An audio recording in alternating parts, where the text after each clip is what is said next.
hit the button. So hello, everybody, and welcome to the newest indoor adventure in Reunion Part 3. Soon we will have a reunion when RJ returns to his seat. But in the meantime, today is September 28th, 2020, and you are loved. And that is a very important thing that we like to remind each and every single one of our viewers and listeners at the beginning of each and every single one of these games. If this is your first time joining us, you can go to youtube.com/indooradventures to check up on the after shows of all of the games that we have played up until this point. Or you can go towards anywhere audio casts are made available for free. You can find us there under the same moniker. And speaking of things that are being made available for free, you can go to patreon.com/indooradventures to check up on our after show called Nights in the Courtyard, where we answer questions not only from the community but also from each other. RJ's hand is apparently in my screen, and I'm just going to lean into it a little bit. There you go. It's like you're touching my face and we're in the same room. But actually, I'm safe thousands of miles away, and that's social distancing.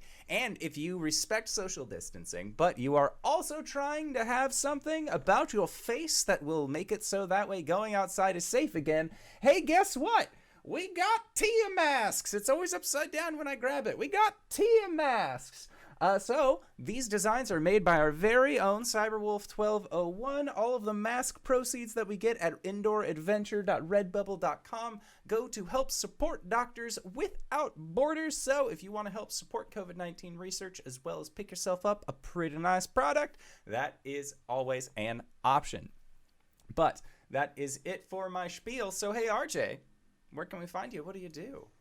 Hey everybody, I'm RJ, and today I will be playing, Caelum, the Shadowkai Wizard Cleric.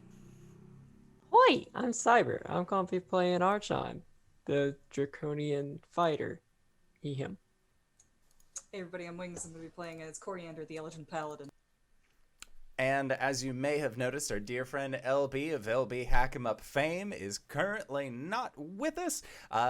She was busy today, so she won't be joining, but don't worry, we have something very fun, fresh, and sexy in store for her. So, let's get into it. I am the Indoor Adventurer, and I shall be your Dungeon Master.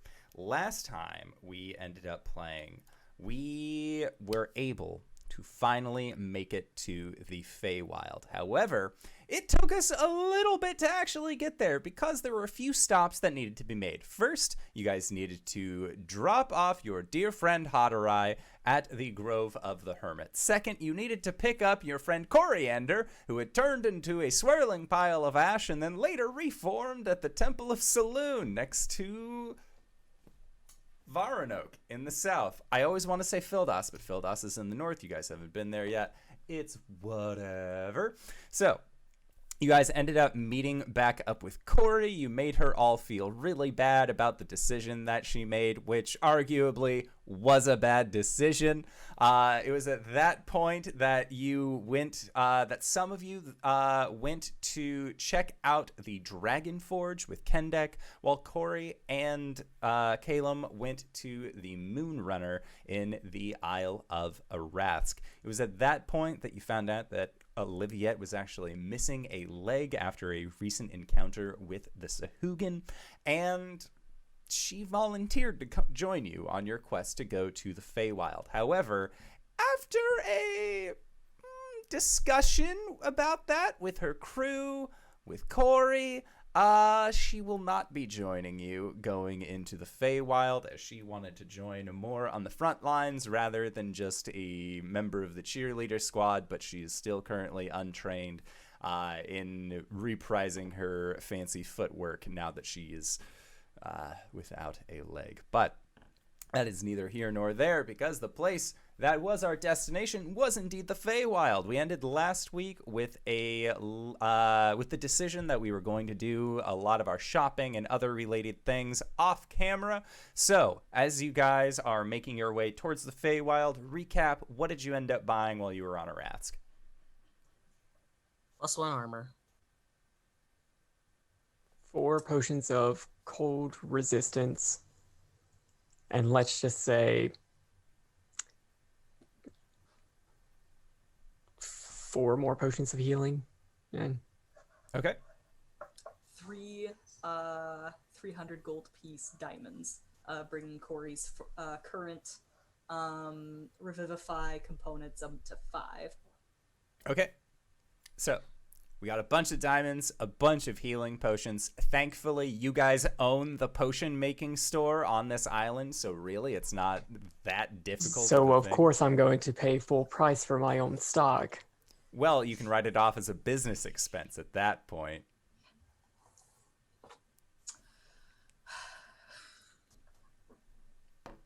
I would say you could get an additional 50% off. Nope. You gotta pay full price for it? Business expense it. Oh, yeah. That way it also helps inflate your numbers, so you can look at the end of the day and be like, wow, look at all these sales I made. That's just good retail. So, you guys ended up selecting the Feywild as your destination within the Manor of Moons tier, and it only took a matter of minutes to go to the place that Gwen has feared since the early days of the campaign, known to her only as that pink place that Cori will sometimes send people through when she is in her spring form. As you all exited Gideon and could actually look out upon the Feywild proper, you see that there is a sea of cyan grass. There are trees that have very nice kind of pastel pink leaves that are blowing in a nice soft breeze. And there is an ever-present, almost evening sunshine that seems to be about this. When the sun hits that level where it is just oranges and pinks and nice blues. And it looks like there is movement above. There is a sun that is currently like casting a shadow. There have been some representations of the Feywild where the sun just stays up there. That is not the case for our Feywild, so I just want to let you all know there is a day and night cycle. There's nothing to be worried about. As you arrive at this house, I feel like Cori probably has underplayed the size of this house. And as you look at it, it's almost like looking at a small walled villa. There are several buildings within a much larger gated area with equally nice tiling that is done along the sides. It is kind of like a stucco white wall and then more of like a shingle pattern tile across the roofs. Everything is very open air here, as they don't really have... there isn't really much worry for inclement weather, or at least there wasn't as much worry, you know, back when winter was safe just on the winter isle. So it is very nice, very balmy here, and the summer air smells sweet, or the spring air smells sweet here. And Cori, this is the first time that you have been home in over a year. And as you were all kind of looking out at these expanses of buildings and these walls, Gwen takes a step out in front of your group and turns around to the rest of you, hands on her hips, and she says, all right, I know we're in the Feywild. I know this is your home, but I am not letting either of you two out of my sight. This time, when we're here, there is not a single thing in this entire universe that could make me disappear away from you two. And as she says that, there is this like light bluish glow around her. Gwen, What are you looking at? you're glowing. What? And then she like looks down. Oh shit. She starts checking around at all of her thousands of tiny pockets on her vest. And you see her find the source of this glowing. And she pulls out what looks like a finger. It is just this strange looking, almost elven styled finger from her jacket and just, oh, son of a bitch! And you just see her disappear in a flash of light. And Cybra, like, jumps over to the place where Gwen was and starts pawing at the ground, trying to find where she disappeared to. I get the feeling we are going to have to slay those giants someday. Mm-hmm. Should we be concerned? Cori looks at Arjhan. She did come back last time, right? She did. All right. And as you are all wondering about whether or not you should be concerned, you hear the sound of an explosion. And it is coming from maybe about 200 feet away from where you are. You look over and you see that one of these small buildings built into the side of one of these large protective walls actually is billowing smoke out of it. And you see that there are about 5 gnomes covered in soot, goggles on their faces, just running out of this area. Oh, good. She left right in time. Cori like gasps, and like for a moment it looks like, you know, she's going to be concerned about her house burning down, but you realize that this is a gasp of delight, and it's like, you know, when a small child hears the door open when their father comes home. And she's like, "Father is home. Let's come on."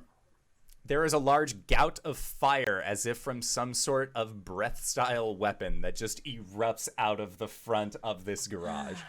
Like the sounds of that is your father isn't going to have a home.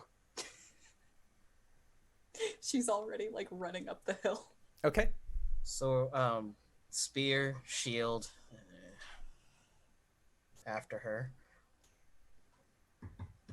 Okay. And as you pass these gnomes who are just like running as quick as they can, one of them is on the back of, it looks like almost a mastiff, but its ears are a little pointier, and they just like slap the haunch of the mastiff, and the two of them teleport together about 30 feet away, and they are just like making much quicker pace than the rest of the gnomes.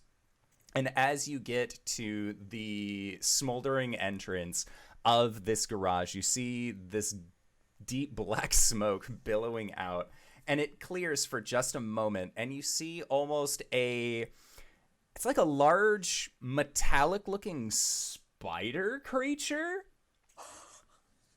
that has a glowing bubble in its front 2 mandibles that it is trying to get in at. And inside of this bubble, upside down, arms outstretched, is a spring eladrin, a small goatee, eye patch over the right eye, arms outstretched, and just, "Well, I really think that you should just calm down, you know? This really isn't what you were designed for."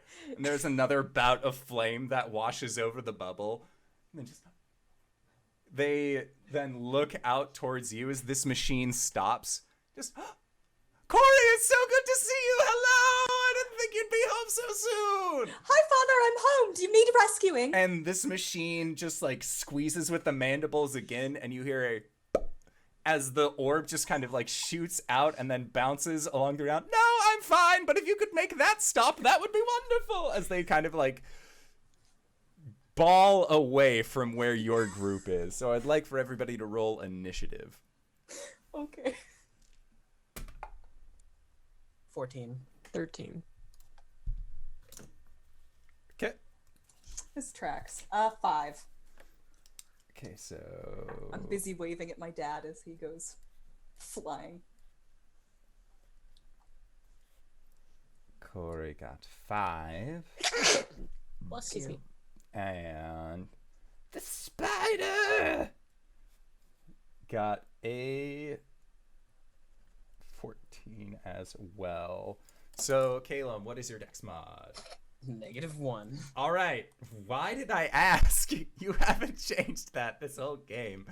So, It's his defining feature. Arjhan, you have just now seen this large metallic spider-looking thing, and as you get a good look at it as well, it is mechanical on the front bit, and then where its abdomen is, it actually looks almost like a see-through container that has like a thin sheet of metal over it, but you can still see in, and it looks like it is actually filled with water. And you see that abdomen begins to glow slightly, and as it does, the water inside begins to boil. And actually, there is a small little like kettle contraption on the back that begins rattling, letting you know that its steam ability is currently ready. I'm just tip it over, pour it out. Just in case. All right, so You are first in the initiative order. No, I got a 13. Oh, 13. I thought you said 15. Gotcha. Okay. So then it is the spider's turn. And they are going to look at your group, seeing that Pink Dad is currently playing Super Monkey Ball away from this situation. They are going to rush up towards the first person that is in your group's lineup, which would be Cori, as she was the one leading this initial charge. So they are going to... I need to bring up the encounter, because for some reason I closed it when I was doing things. But that's a natural one, so I don't think that that first attack is going to hit you at all under any circumstance. So she idiot savant just bumbles away from it. Oh yeah. And She sees something shiny on the ground. But I'm going to guess that a 30 will hit you. Oh, hell yes. Okay. Ma'am? Sir? Look, your dad doesn't build bad machines. Are these? I would beg to differ Is it off of what we're doing. Is it attacking with like its like With its large mandibles. spider yes. leggies? Okay. Yes. So like she like ducks under the first one, then like stands up, and then like immediately like, yeah. Yeah. Oh. So you are going to be taking 24 points of slashing damage. Whew. Reduced to 21. Okay. And then that is it for the second attack. I just want to make sure real quick.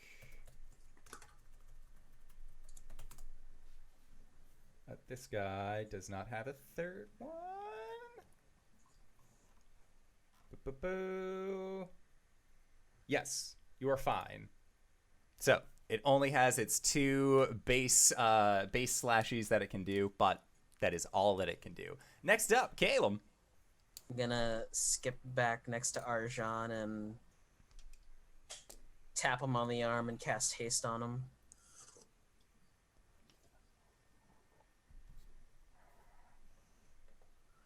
That's it.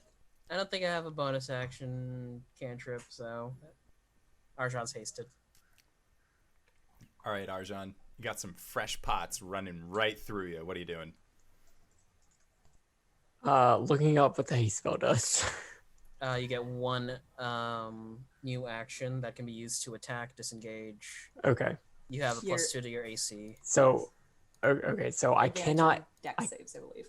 I cannot use this action in order to take Dragon Aspect. So No, you can use it to attack though, so you can Dragon Aspect. I can use it to attack once. Yes. So that would give me a total of 1 attack. I'd rather take 7. Seems pretty good. I believe your movement speed is doubled by haste. Okay, so 80 feet. +2 to AC, advantage on dexterity saving throws. It gains an additional action on each of its turns. The action can be used only to take the attack, dash, disengage, hide, or use object action. And you have additional 27. attack. 27 hits. 25. Also hits. 22. Hits. 15. Misses. So that's 3. That is Natural 20. that hits. Shit, I actually have to roll that damage now. I'll calculate it. Okay, so You're on number 5 right now. That was 4 and 1. so 18. 18 this misses. is not to attack. Okay. This is damage. 18 plus 13 Okay. 21. plus 11. 31. Yeah. 42. Did you get the? Okay. And 6. That's for the first 5 attacks. 48. I still have 2 more. 31, That'll To hit. hit. for 9 points of damage. Okay. 16, which misses. Yes. Okay, that was 7. 57 total. Bop, bop, bop. You just hear off in the Shit. back. Incredible! Could have Hunter's marked. I'm sorry, Laura Bailey. Oh my goodness. I cast Hunter's mark. Now that you know. Yes. All right, so it has been successfully marked Kill by the this hunter. motherfucking bug. All right, next up, Cori. How does it look? How's it doing? It is a giant mechanical spider with a steam apparati abdomen, and it looks like it's doing fine. Okay, great. I'm going to use my bonus action to cast, when I say cast, I mean activate my Channel Divinity. I'm going to put a Vow of Enmity upon this thing. And then I'm going to run up to it, and I'm going to attack it twice. Now, Vow of Enmity basically just gives me advantage until it's dead, Okay. which is fun. Does a 16 hit? 16 does not hit. That's fine. Second attack. How's about a 26? 26 does. That's good. All right, I'll put a 3rd level smite on this. But first of all, okay, 7 slashing damage. And then How much? I said 7 slashing damage, Okay. and then a 3rd level smite for 22 radiant. Ooh. I don't like that. No, it don't. And I'm just gonna park myself next to this thing and cause it problems any way I can. Okay. Sounds good. So, Arjhan and Caelum, how far away were you from this there creature? We didn't move closer to it, so... Okay. So, you would be about 10 feet away because it had gone up to approach you. Oh, GB, thank you so much. All right, so you see that some of the liquid in its abdomen drains as it rears up and breathes forward, and it is going to use a steam breath attack on everyone. So I would like you all to make a Constitution saving throw. Oh boy. What is it? Within 30 for Cori? Yeah. Or it's not 30 feet yet. I think the 30 feet happens at like level 17 or something high. It's like 10 feet. I then think for it's your 10. aura. Yeah, for it's now. currently 10. Yeah. But you guys are still within that 10, so good. Okay, I got 11 without the bonus. Okay. 23 for 21. me. Okay, so Arjhan, you fail. Okay. Cori and Caelum, you are going to be taking half of this. So that is boop. So Arjhan, you're going to be taking 34 points of fire damage from the steam. Caelum and Cori, you both take 17. Okay. And that is all that it can do, is just use its breath weapon this turn. But it is still looking rather formidable, glaring down at all of you. And at the end of its turn, you do not see the kettle part start rattling again. It looks like it was unable to recharge its breath weapon. So that was it for its turn. Caelum. I passed my con check for the concentration. Okay, And Oh, fuck. for the hunter's mark. 20, so that passes. Yeah, you're fine. fuck it. I'm guiding volting 7th level. Does a 22 hit? A 22 does hit. This can only end well, right? 34 points of lightning damage. Okay. It's still up. Cool. Next hit is advantage. But now it's glowing, and you just hear again from behind you in the super monkey ball. That's interesting! 25. 25 hits. Plus Hunter's mark. 15 points. Okay. 19. 19 does not hit.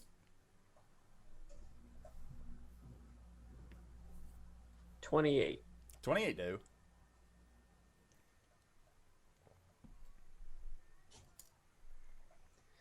Uh, 11 points of damage.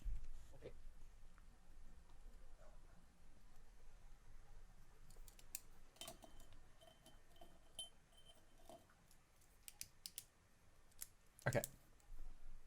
Then that was 3 attacks. 3, yeah. Mm-hmm. Okay.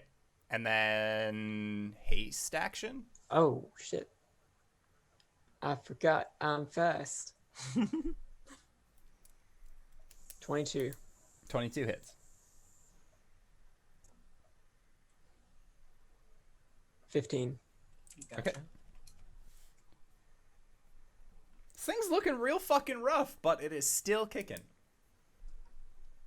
Next up, Cori. Cool. I did a dumb and I never wrote down what my autumn form does when I face step, but it gives me like a bonus to AC, right? Gives you 10 temporary hit points, and then it gives you +2 HP or +2 to your AC as long as you have those 10 extra AC. You have Gore's ability from Armello. That's very fun. Hell yeah. Okay, I'll do that. Corey's gonna face step next to this thing to, try and distract it. As she does so, this dark kind of maple bark grows on top of her armor. And I'll say that maple branches kind of form a circlet on her head with antlers made out of the wood. And she is going to attack once more.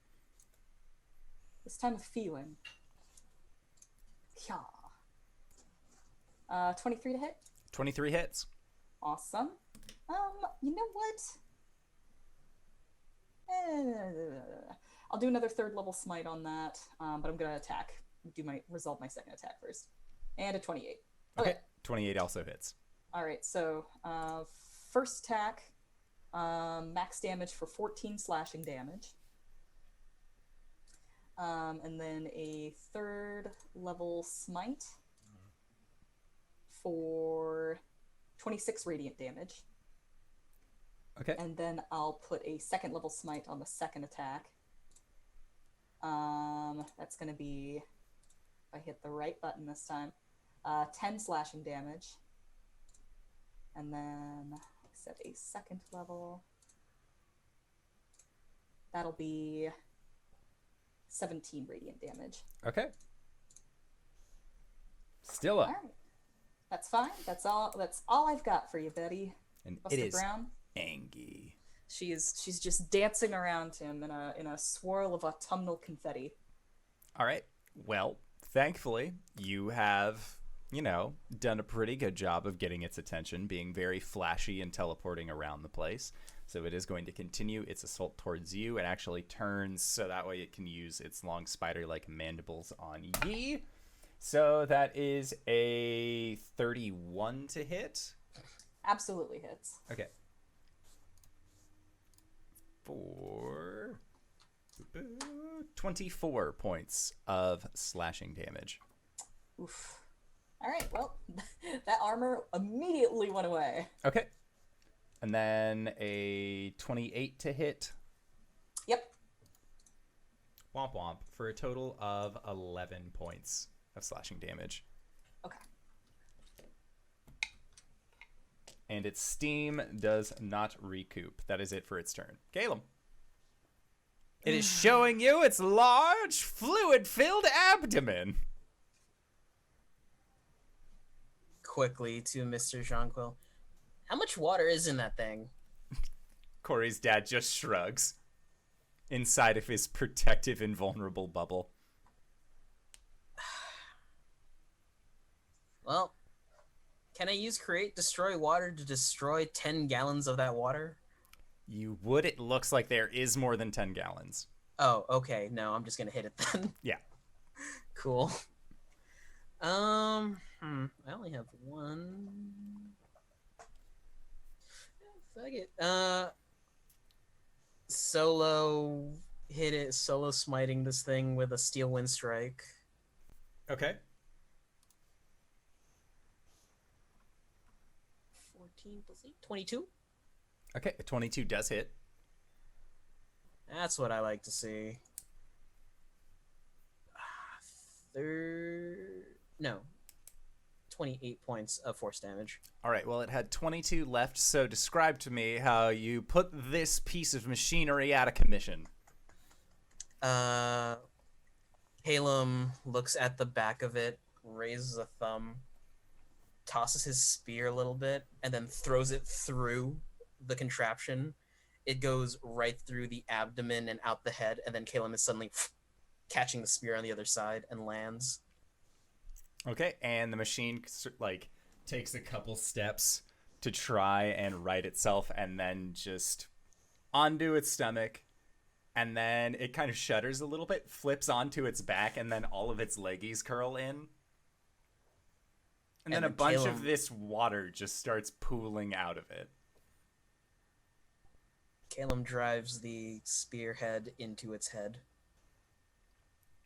Okay, and as you do, you hear a rather muffled, because again, inside of the bubble, "That was incredible!" And then and the invulnerable bubble disappears, but Yuglon was not, like, standing upright when the bubble popped, so it looks like he is about to fall onto his head, but this small backpack that he has actually extends out with looks like more mechanical arms that catch him, and then he rights himself up, and they just sort of like slink back into his backpack, and he just rushes over as quickly as he can and gives Cori a very large hug. Oh yeah, no, she closes half that distance. The two of them rush at each other, and they like, there's a moment where they spin, they hit each other with so much momentum. Oh, you're so big! You're gorgeous! I've missed you so much! Oh my gosh, you look Father! different! Everything looks amazing! I'm so... Oh, like, did you make this? This is incredible! I made the plans, the gnomes helped construct, and then we've been working out some kinks. It was going to be a steam cleaner for the Caelum Academy, but it looks like it went a little off the wall, more so than it was supposed to, but... You know, maybe the military with could spider use it. legs, with spider legs, it could probably go up the wall, actually. Yes, that's what... Exactly! You are my daughter indeed! You are so smart! It was supposed to go up the wall, get to the places where normally you wouldn't be able to steam clean without the help of, like, pixies or other small fae, but, like, honestly, they're very tiny, carrying up a lot of, like, absolutely steam tools. Genius. And, like, they go back and forth for, like, a little bit too long, and then she's like, Father! These are my friends! Yes! Yes. She'll drag him over. And basically, oh gosh. You must be Mr. Arjhan? I've heard about you in the Yes. letters. You seem very nice, well skilled. What is that? Is that mechanical? Did you make that yourself? Where did you get this? And he's sort of like looking over your bow, your crossbow. A dragon in the astral plane. Fascinating.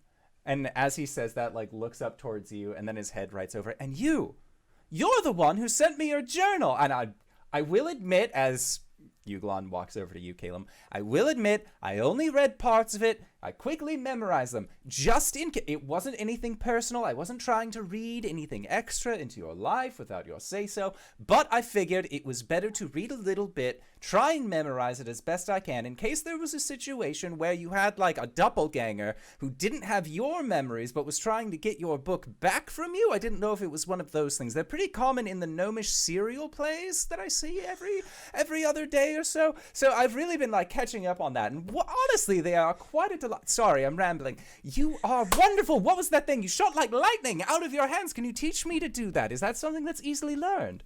No. Nope, it isn't.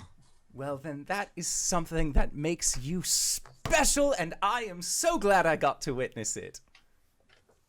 Now, come, you must be famished. Thank you. I'll let the gnomes know that it's safe to come back to the workshop. They can clean up all of this. Come. You all must be tired, starving. Tell me about your travels. Isn't there someone else that's supposed to be with you? You described them as short and loud and very funny. I'm gonna summon Tikan. No. And you must be Gwen. I didn't know that you were the familiar of this wizard. Father. And Tikan, like, goes behind your leg, Caelum, and, like, looks out towards Pink Dad. Father, that's not Gwen. That's Tikan. Yes, she is Caelum's familiar. Gwen, unfortunately, seems to have other matters to attend to at the moment, but she should be back soon. Well, fingers crossed on that one. Oh, Yeah, that was poor absolutely. phrasing. Oh, yeah. Why does she keep on getting all these fingers? I'm sorry, what? I'm torn, honestly. Part of me really wants to say I can't put my finger on it, but the other half just wants me to say, don't ask. Are there going to be very many more spiders? No, this was the only one. We were going to collect some, well... But then what came out of your backpack? Oh, Sir, I've there's seen no two of spider your in inventions. there. Those are my tinkerer's arms. Sometimes you need an extra set of hands, like if you're working on a draft and you need a cup of coffee, it's just easier to have an extra mechanical hand to grab the coffee and, like, feed it to you. While you're working, it really minimizes a lot of unnecessary non-work time. Mage hand. But you have to focus on the mage hand. The mage hand, you also have to, like, design with your hand what you want the mage hand to be doing, which is basically like doing it yourself. Like, if you had a utensil that would heat up food with technology, with magic, but you had to press it physically in order to get it to actually work, what would be the point of that? Nobody would be interested in that. At that point, you'd probably just want an unseen servant, then you can just program it to what you want to do. But then I have to worry about spell slots. Then I have to worry about casting time. There are a lot of extra worries where if instead I just do this and he falls backwards and you see two mechanical arms out of his backpack just, like, press up against the ground, then I can do my thought-provoking lean wherever and whenever I choose. But don't you have to, like, recharge that? Solar power. You ever gotten energy from the sun in a place where the sun always shines? It's like unlimited energy. Windmills make too much noise. Now, They also cause cancer, apparently. what's cancer? What do crabs have anything to do with this? It's a constellation in the material plane. I see. Fascinating. So, you're saying someone put a crab in the sky and you all look to it for guidance? I'm not really well versed in this material Some people plane do. business. Some, like, a lot of people base their whole, like, personality off of it. It's a whole thing. But Why anyway, would you base your personality off of a crab? They are rather ingenious, but besides They're the like point. the spiders of the sea. oh no. Oh God, I no. love them already. I was gonna say that's something a Leo would say. Now, first order of business. Hopefully, it wasn't destroyed. It's been ready for a little bit, but I just thought that, well, if you're here, I don't want to keep this from you. And your dad goes over to what looks like a locker that has like 8 different locks on it, as well as like a small mechanical pad. And he has his back to you, and you see him like unlock each of these and then lean down towards the mechanical pad, and he lifts up his eye patch. And then he puts the eye patch back down, and you hear in Elven, confirmed. And then the last latch opens. And when he opens it up, there is a box that is maybe about 1.5 feet long. And it is... it's not like just a solid cardboard box, but it has a nice topper on it. It has a very meticulously nice bow. And you can see that Dad has wrapped this in his own stationery, Cori. And he comes over and he says, I have been working on it for quite some time. I've been sending you updates. So I just wanted to make sure that it was the right... For you, It's very hard when you don't have the person that you're building it for here, but this is yours. She just kind of looks at it, and like, you know, she's got a hand up near her face. She said, "Should I open it now?" All right. Whenever you're ready. She'll reach down and carefully like pull the paper off. Like she's not the kind to like tear. It like, drives your dad fucking bananas that you do this. Like, he's like, just the ribbon, just all at once. But mother might want to. She might want to save it. And she like takes it off very gently, folds it, sets it aside, and then lifts the lid off the box. And inside, you see a arm, specifically a left arm, that has a, and then next to it is a, it's like an earring piece, but it looks like it actually like inserts into your ear a little bit. And when we say that there is an arm in the box, this is not like Seven. This is not just like a weird flesh arm, Luke Skywalker style, that is resting in it. What you see is that this is form and function in such a way that only your father is capable of doing. It is a deep brownish metal that goes along the forearm onto the wrist, and the articulation for the fingers looks incredible. And even though it is like this dark brown metal, it has a Damascus steel finish to it, so it looks almost like this metal has a wood grain style onto the actual length of it itself. And there is a like a link around the elbow area that you would then wrap on to your remaining arm. And your father helps you pop in your earpiece, and then links up the arm and then helps you put it on. And we'll say that it takes about an hour for him to do this, so you have time to attune to a propulsion arm from the Eberron setting. Holy shit. And your father says, "Now, I've called this, at least in my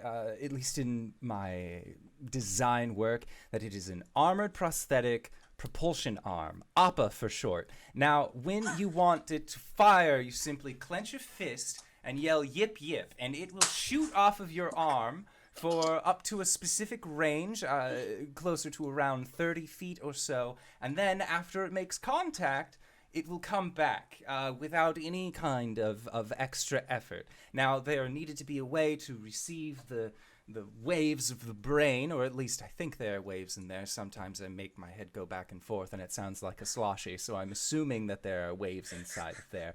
Now, it can read those and then help move and manipulate the fingers like would a normal arm." And as he's saying this and you get a good look at him, you realize that he has like some mechanical fingers on his left arm.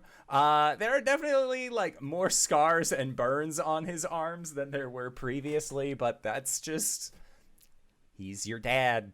He's a tinkerer, at least today. I think that her eyes kind of brim with tears of joy, and she says, "Father, this is absolute artistry." Oh, if you wanted to see artistry, you'd go into town. This is just something I whipped up. And like it's like one-to-one movements. Like she can just control it with her brain meats. Yeah. Like even you don't have to actively control it either. It's not like you have to think open and shut. Like as you're getting attuned to it, you do. But then the more that it becomes familiar with you and you become familiar with it, it is your arm. She's just like distracted from moving fingers for a little bit. And then she'll look up at him and use her newly acquired arm to hug him again.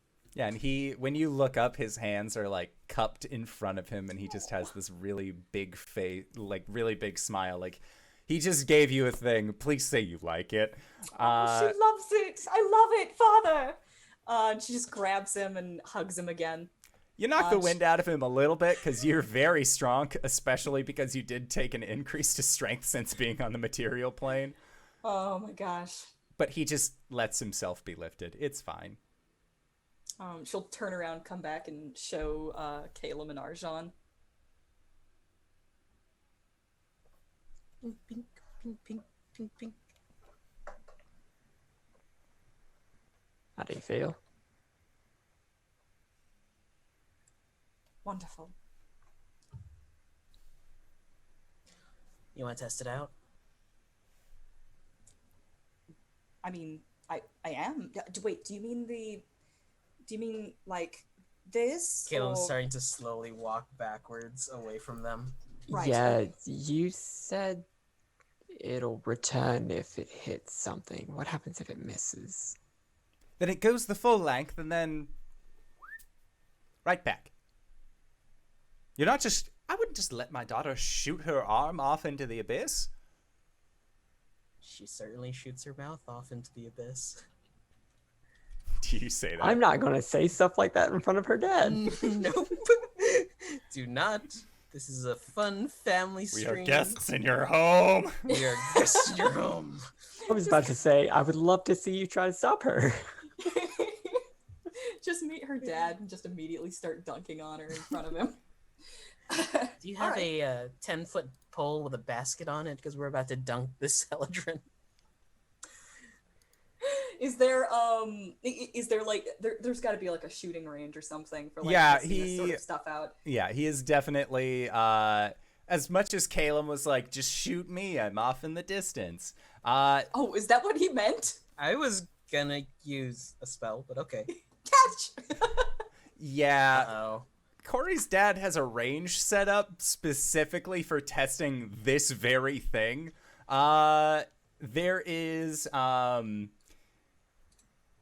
the edge of it, it looks like there's like an evil-looking hag caricature made out of wood that has been set up at the end of the range. And it is very clearly like the caricature of like a green hag. She has like a small child with her, like, I stole this baby, and there's like a small like word bubble coming off, and he's like, it might be a little insensitive, but the target is large enough that I mean, you are planning on being, you are the Falcon.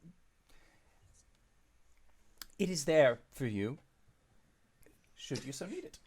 Yeah, Cori just gives him like the look that says like, I'm going to let you continue talking for as long as you need to, but you know, you don't need to continue talking. And she'll just like lift the arm and like, I don't know, it's a punch? She's got a punch for this? He gave you the command word. Oh shit, I wasn't listening. Yip yip. Yip. Oh! You always tell Yes, I Appa was yip lis- yip. I was listening. I was all like, oh, that motherfucker. Okay. Yip. Yip? There is a small explosion as your arm literally rockets forward. Make an attack roll. Holy shit. So just- what is the propulsion agent? Is it like steam? Is it arcane energy? Is it blood? It's not blood. You people are morbid. No.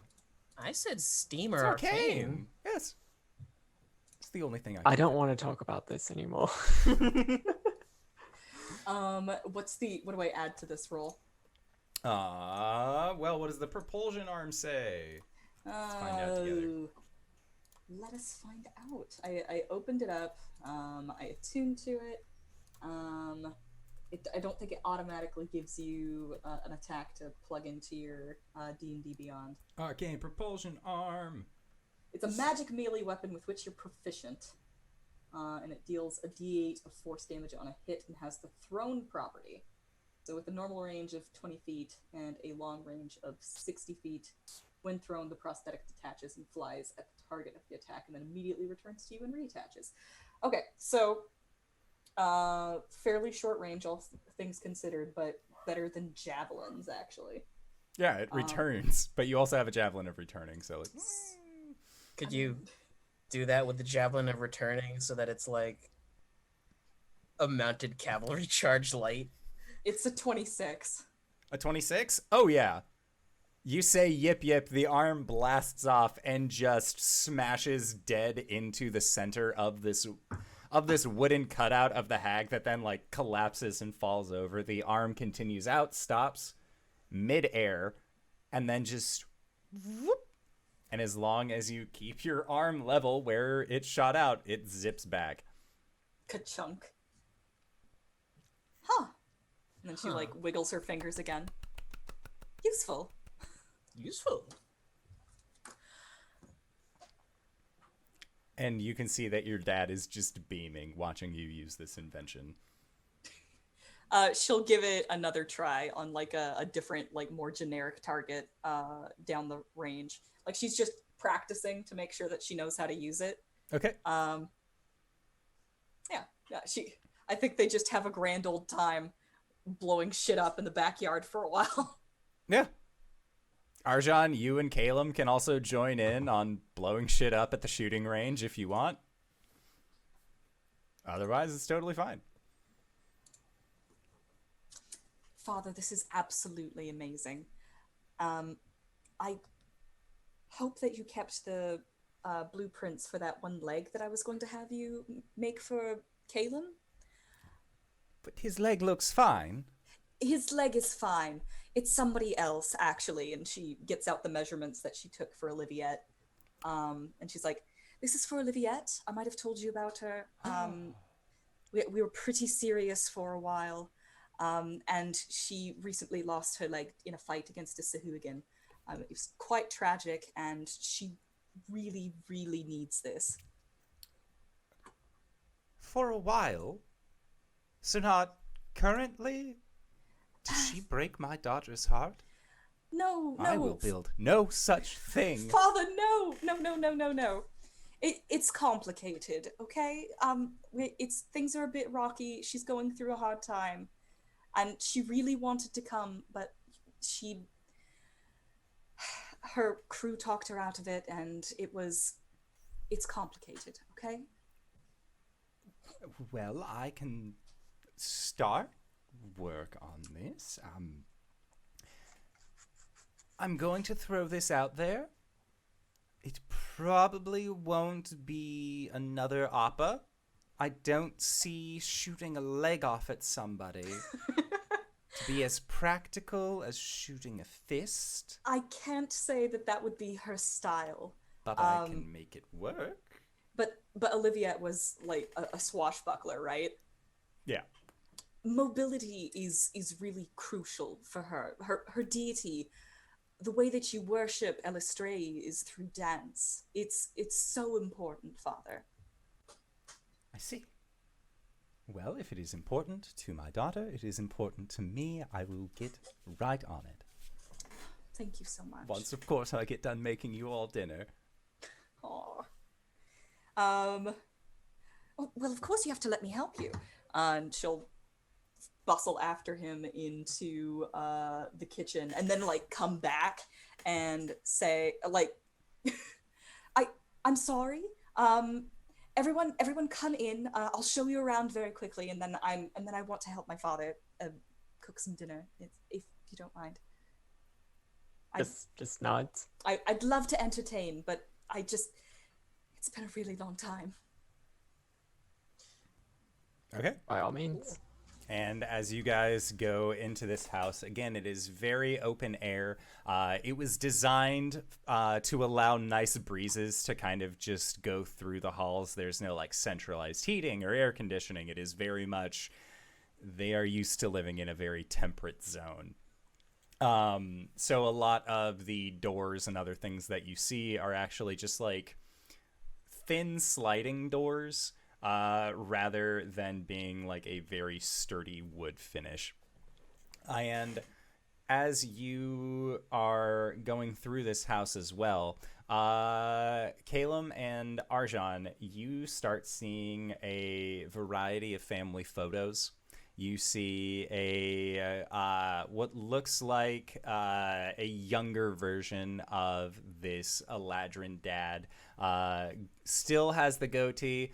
There's one picture where his hair is like much larger. It looks like nobody told him that fros were not in style, so he just rocked it anyway for a hot second.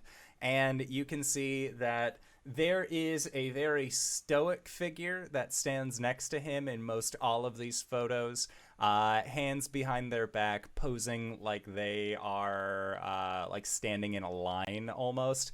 And based off of what Cori has told you, you are assuming that this figure, bedecked in yellow with these red eyes, hair kind of pulled back into a ponytail, is her mother. And in a lot of these photos, you see a young spring Eladrin child like running around.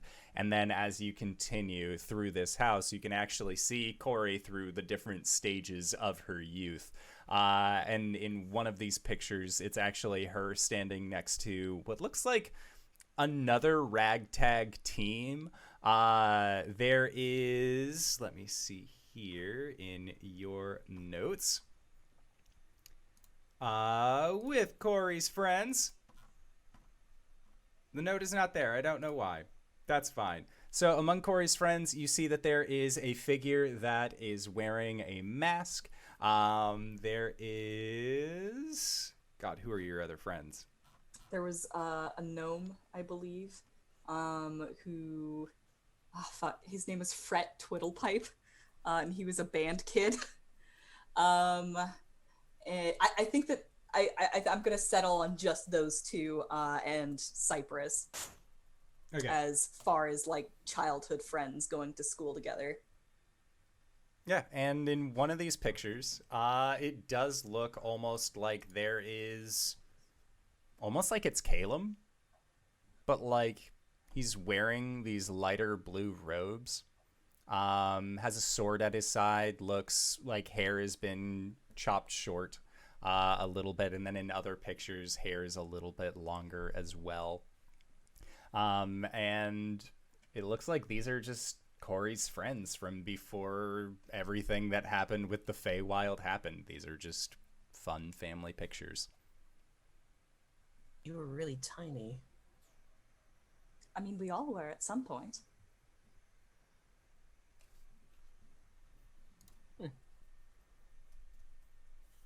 Every time Arjhan passes a picture of Cori's mom, he just does the like. Zip.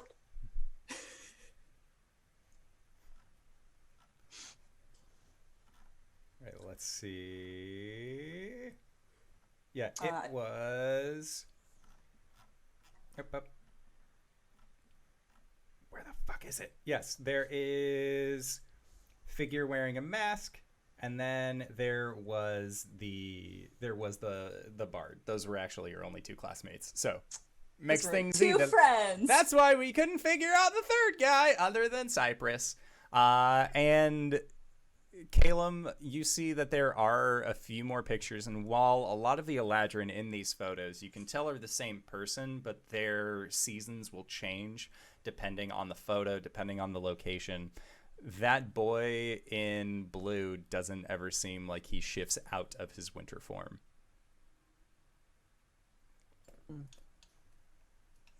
But then you are taken to the kitchen, this dining area. There is a large central island, and it looks like the kitchen is actually connected to the eating area as well, just so that way there's no real disconnect between where the person who is making the food is as well as where you are going to be eating the food.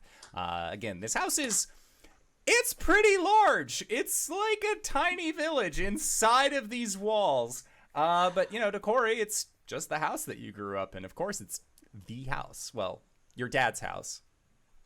Cori, I thought you said you lived in a house. Yes, this is it. It's more like a villa with all of the buildings and rooms. What's the difference between a house and a villa? Size. About 4 to 20,000 gold. Oh. Well, I mean, Do you Mother remember? did have it built to father's specifications. Oh, it's custom. Oh, Yes, I believe it was a Okay, so wedding 30,000 gift gold. oh, your new money. Got it. It was a wedding gift from her to Oh, him. wedding gift. Caelum and Arjhan are just at the table like, who the hell is Cori?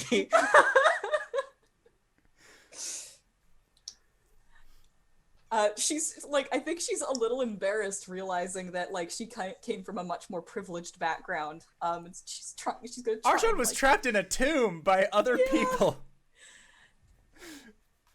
And it's nice to have parents that love you too. Wow. Low blow. Low fucking blow. Oh my god.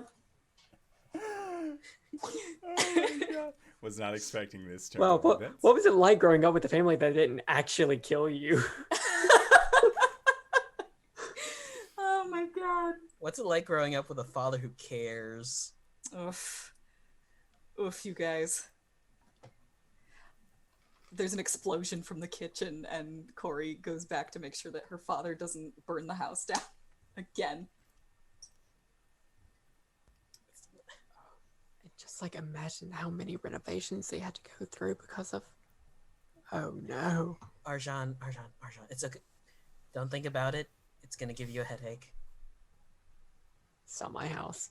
It's not my house. It's not your house. It's not my house. Oh my god. All right. What do we make for dinner? Your dad makes ramen. Oh my There's god. a nice veggie ramen because he is a vegetarian. Of course, he's not going to eat the sentient animals that live in the Feywild. That'd be a weird power play, let me Wouldn't tell it, you. though? Jesus. God, that has to be something that happens somewhere. Summer gets awfully weird deep in the jungle. Fuck. Isn't So- fall all about like hunting too? Yeah, I guess it Or could be. easiest way, hot pot. That way you don't have to worry about proper portions or anything. It is very much a hot pot styled meal. He just sort of like brings over this large. It is like a God, I forgot the word. A large cooking pot. Why did I forget the word cooking pot? That he will set down in the center of this very nice marble-topped table that looks like it is reinforced underneath with wood because marble is not a structurally sound building material. And we'll set it down, and you actually see that there is an arcane ring that actually loops around the bottom of this cooking pot that glows with a very dull red.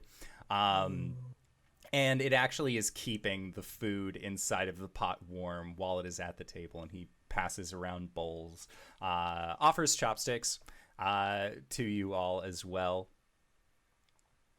Cori handled chopping all of the vegetables because if they can help it, it's kind of just a family policy to try and keep her dad away from knives. Yeah. You can see that he's actually doing really well for himself in the kitchen as his mechanical arms are going around like grabbing the salt, grabbing the seasoning.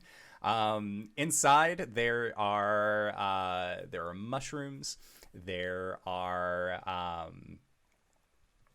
is kind of seaweed that's in there. There are bits of corn. Tofu do the bits. two of them have trouble with chopsticks? I don't think they've ever eaten with chopsticks before, Oh ever. my god. That's so sweet.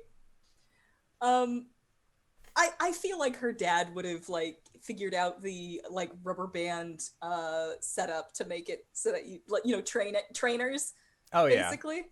The ones that he pulls out for Arjhan and Caelum to use are a pastel blue and a pastel pink, and one has a duck on the top and the other has a bunny. And Cori, these were your beginner chopsticks from when you were a child.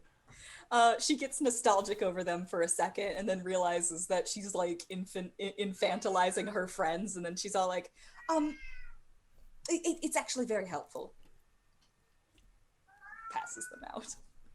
How is it helpful to eat soup with sticks?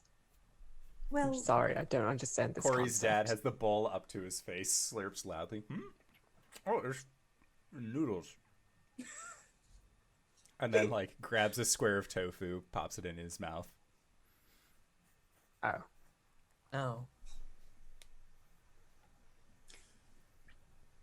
Just gonna go all in on the enoki mushrooms and cabbage. Hell yeah. Arjhan's just stabbing it, eating it that way. I think that Cori keeps on forgetting that she now has a second arm. So like she'll go at it with like her right arm, and then like keep on remembering that she has the left one now, and like just like and then like can lift the bowl up rather than having to take a pause, do separate actions for it. Yeah. I think that she's realized that she's learned a lot more patience in this time because of that. Because like normally she would have been eating a lot like her father, just like two-handing it like Oh yeah. Just having a time with it. And after this meal ends up completing, Yuglon will he will introduce himself as well, because I don't think I've been saying his name aloud, but I don't think that he has taken the opportunity. I feel like when he was getting introduced to your lot inside of the lab, that is probably when he would have introduced himself as Yuglon Jonquil. Does he true name? That's not his true name. That's just the name he chooses to go by. like true names, like the like saying it with the intention is half of it. Yeah. So he just says his name is Yuglon Jonquil. You can call him Yug if you want. Oh my god. Believe in the heart of the cards, Yug. Yugi boy. Yugi boy. That was his rival inventor at tinkering school. I'm sorry. I'm gonna build an artificial dragon. Call it Blue Eyes White Dragon. I will say that Yuglon is actually Elvish for walnut. He's a good nut. He's a good nut.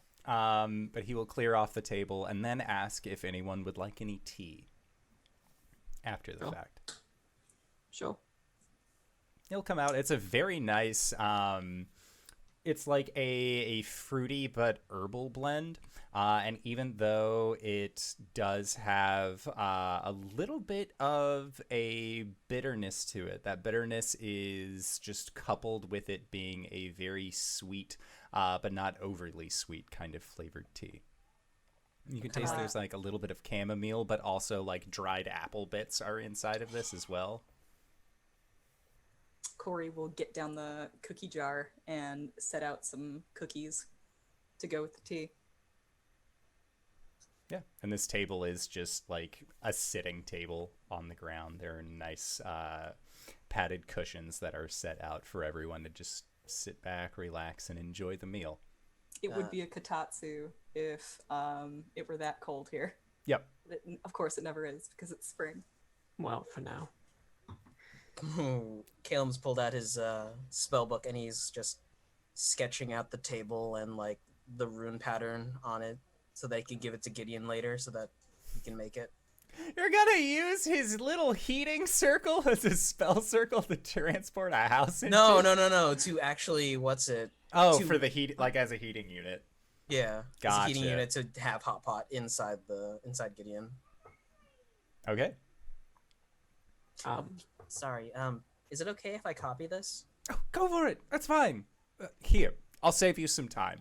And he will ask if he can see your spell book. And he will transcribe a heat metal spell into your spell book for you. Oh, but of course.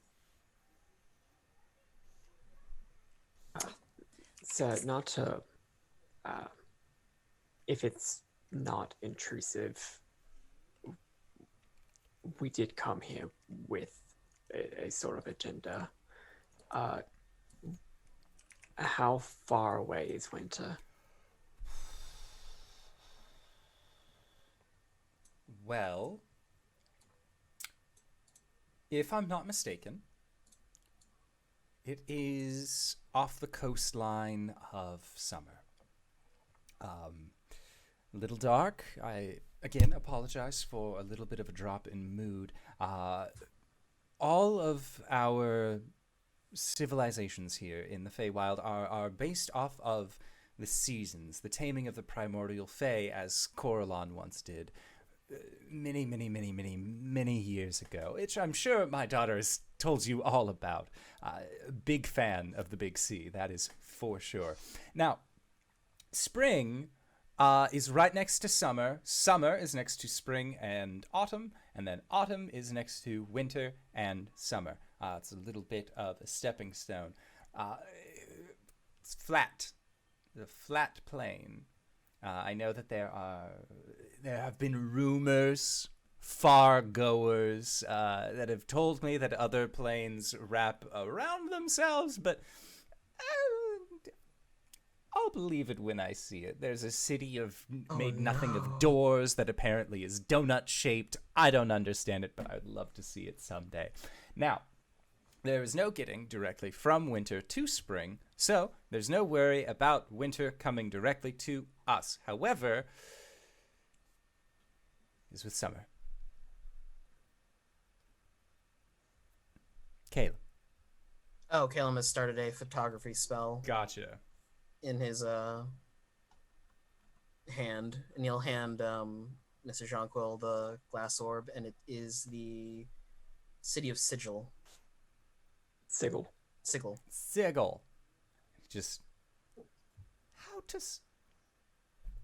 fascinating. And he's just like holding it up into the light, looking through it. City of Doors. Sigil. You are fantastic. You're wonderful. Thank you. This is great. And he like shakes it a little bit and then like goes to listen to hear if like anything has happened. He sets it very gently down on the table and like uses it, like takes 3 chopsticks and makes a tiny base for it so that way it doesn't roll away. Cori is just kind of like beaming, watching the two of them interact. And she leans into Arjhan. She says, I had hoped that they'd get along. I feel like they've got a lot that they can teach each other. In fact, actually, I'm really excited to introduce you to my mother. She is a remarkable businesswoman. Oh, is she the terrifying woman? Cori gives you a confused look. Never mind. Father, where is Mother? Well, she is looking after our family assets, as well as making sure that everyone on Summer Isle is getting back to spring as quickly as they can. It has become a little bit more of a concentrated effort ever since autumn fell. Like a lot of them went to summer thinking that it would be safe, but summer's not really meant for people who aren't from summer. It's not exactly friendly to newcomers. So a lot of them came here, and now we're just trying to convince all of the Fae of the Summer Court to also come to spring for a little bit of safety, and your mother felt like it was pertinent and necessary that she head the operation. Good. Yes, no, we are going to do our darndest to get this taken care of, but I feel like it's imperative to get Summer evacuated as soon as possible. Do we need to find another place on the material plane? Another place for what? Oh, Refugees, possibly. Father, there's a place on the material plane called the Hollow Locks.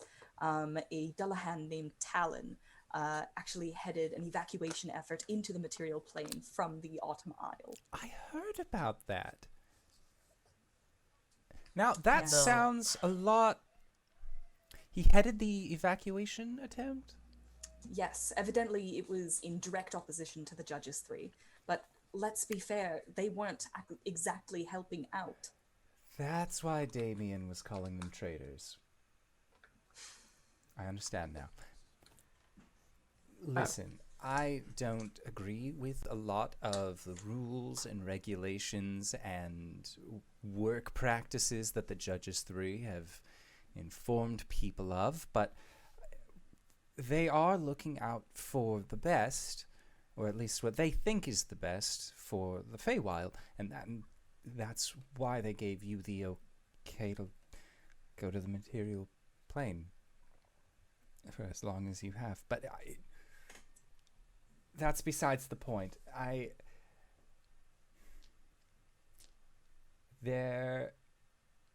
If you're looking to help get people out of the plane and help them find safe passage, sanctuary somewhere else, let me know what I can do. Tell me what you need done and I'll do it. The only problem being the waystone that was connected to the Hololocks has been destroyed by Damien. So we would have to find an appropriate spot for that. We would have to find another place. Our best option probably right now is to look into evacuations to places within the Feywild. Do it the way that it should have been done to begin with. Going into the natural plane was kind of a desperation move because they weren't being taken care of. I see. So the only place that's really available is spring. And it will be our bastion against the coming winter, but a lot of butting heads. That is an influx of refugees that might not be sustainable for long. Well, hopefully it won't have to be for long. Well, We're going to take care of this. A good thing you're here then. Because that's what you set out to do, right? You set out to learn Coralon's lessons? Yes, About and how I to... and I was successful to a degree. I still don't know where the winter, how to tame the winter fae yet. In fact, she's going to pull out her corvid skull and see if it's pointing anywhere. Your dad just sort of like cocks his head back and squints his brow furrows looking at that, and the corvid skull points no direction. Just, that doesn't seem very Coralon-y.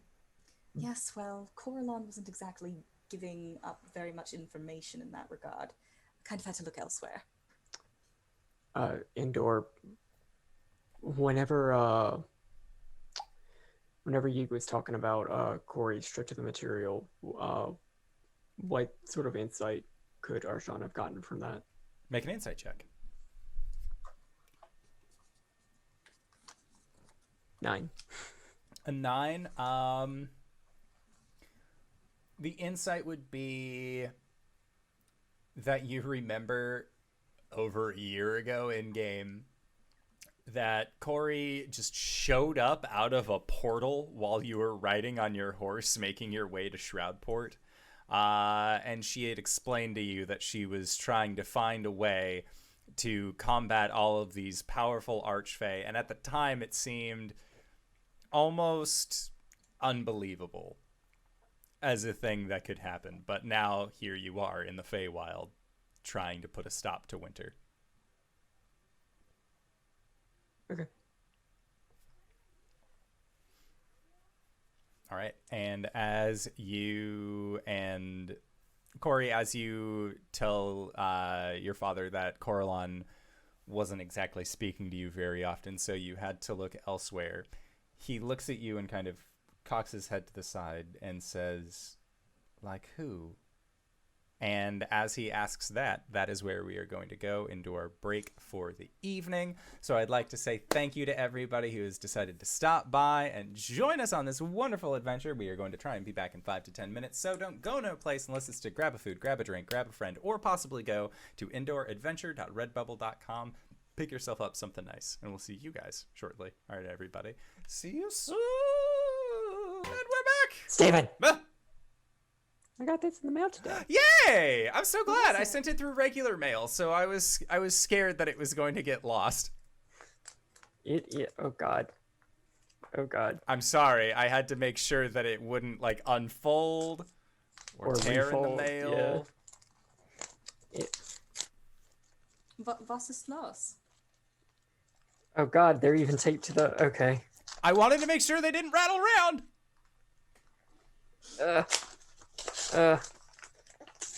Rattle. There's nothing that could rattle with them.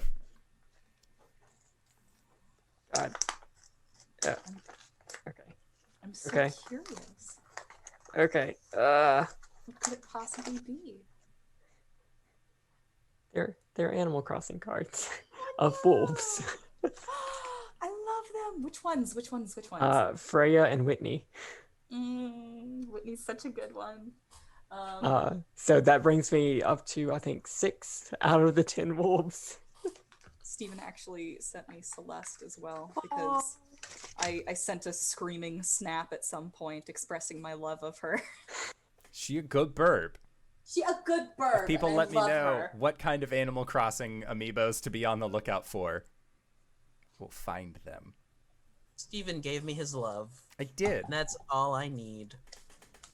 Oh, Evidently, there's a conversation you can have with Celeste at some point where she says the reason she loves stargazing so much is because she can't fly, and this is the way that she feels close to the sky. and that was in Happy Home Designer on the 3DS where she says that. Happy Home Designer with all of the big lore drops Oh yeah. for Animal Crossing, deep lore. Now, speaking of deep lore, we're playing some homebrew Dungeon and Dragon. Your dad just asked you what other gods? This was actually a gift from the Raven Queen. Sorry, Tyler just started laughing for unrelated reasons, and I thought that he was goofing at me. It's fine. It's fine. This was actually a gift from the Raven Queen. She essentially set me on a quest to learn how to tame the primordial fae. Wait, so she sent you on a quest that you're already on? Well, yes, Like a but double she gave... quest? Kind of. I mean, it was a quest with more direction.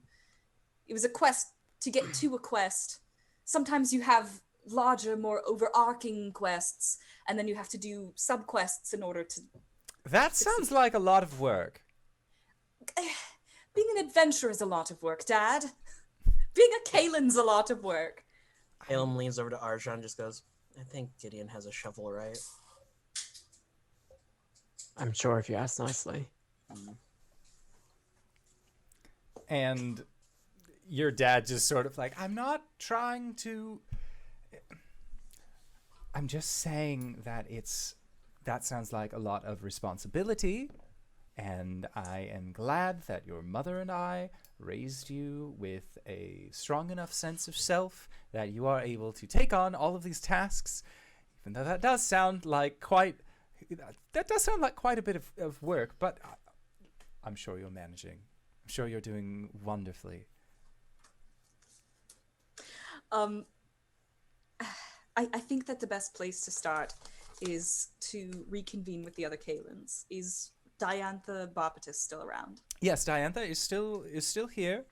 She's managing a lot of the refugees from Fall. Her and Rudbeck sort of took on a dual role here to help,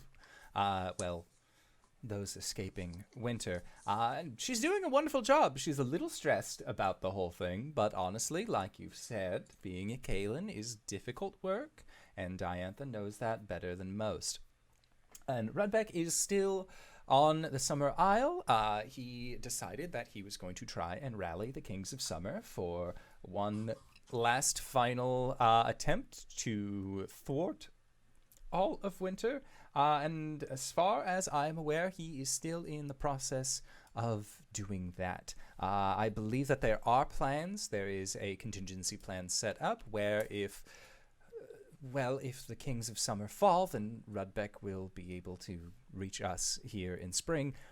But hopefully that's not the case. I'm really pushing that Rudbeck will be able to hold the line. He's very strong. He is very strong. He's one of the strongest people I know. But we have it under good faith. Father, do you know who Alira the Hag is? Let's see There how were- familiar he is. There were rumors of a very powerful archfey living in the Autumn Isles who, long ago, moved to the natural plane. Well, I met her father, and she told me that, and now time works differently between the natural plane, it's not one-to-one, but she told me that summer would fall within a certain number of days. I see. And how many days left until that happens exactly? I feel like your mother would probably want to know. That everyone would want to know. Well, I don't know exactly what the translation between natural plane days and Feywild days are, but the information that without our interference, summer will fall. I see. Well, and Yuglon sets his teacup onto the table. Then we'll probably want to get you off on your way as soon as possible, so it is probably of the utmost importance that you do meet up with Diantha. Absolutely. Mr. Jonquil, how many hours are exactly in a Fey Realm day? 20. Oh. So we could work 10 it on, out then. 10 off. Give or take 3 or 4 days then.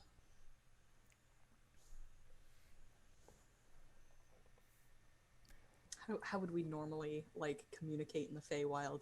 I don't know, animal messenger or Yeah, something? it's a lot of times it is an animal messenger. Other times, I mean, your parents have sending stones. Like, they can talk to each other. Their sending stones, Cori, that you would know are actually the rings that they wear. Oh, that's adorable. Yeah, they got them fashioned so that way they could just, like, whisper sweet nothings to each other, which your mother hates that your dad uses that for. No, I'm not giving you a raise on your allowance. He Me sometimes too. forgets it's not a notepad for his shopping list, and she'll be in the Aw. middle of an important meeting and 3 cabbages, 4 squares. Like, A gallon of motor oil. He too uses 3 of his 25 words to say "I love you." every time, sometimes Every time. more. So, My God. yes, it really depends on the person that you are trying to get a message to. If they Okay. are on one of the other aisles, Animal Messenger and regular post is always utilized. Otherwise, there are ships that travel between the two, and like ocean travel was actually pretty frequent between all of the isles, minus winter, for quite some time. All right. Would you say that it stands to reason that we would possibly have, like, just a large bird cage filled with, like, birds that already have animal messenger charged into them for just such an occasion? By a bird cage, you mean like, what is it, an apiary? One of those large Yes. rooms that are just full of fucking birds? Like, this isn't a Yes, cage. absolutely. Yeah, no, okay. Cori will get up and go into, like, you know, the atrium, which is essentially just apiaries a are for geese. full-sized Is it an aviary? an aviary. with a Aviary, V. obviously, because birds. It's I a mean- combination aviary and greenhouse. She's going to walk into there, put out a hand, and a hummingbird will alight on it. And she'll send a message to Diantha, letting her know that she's back in the Feywild and she needs to talk to her as soon as possible. Okay. Sounds good. A lot of the birds and other animals that exist within this greenhouse that are old enough to remember. There are a few young ones who don't know who you are yet, but a lot of these other birds and creatures are older than a year old. So you have a lot of forest friends that come and visit you and say hi, and for a moment, Cori is the Disney princess. Oh, it's adorable. She knows them all by name. And she introduces herself to all the new ones. Adorable. And she actually leaves the three of you alone for a bit.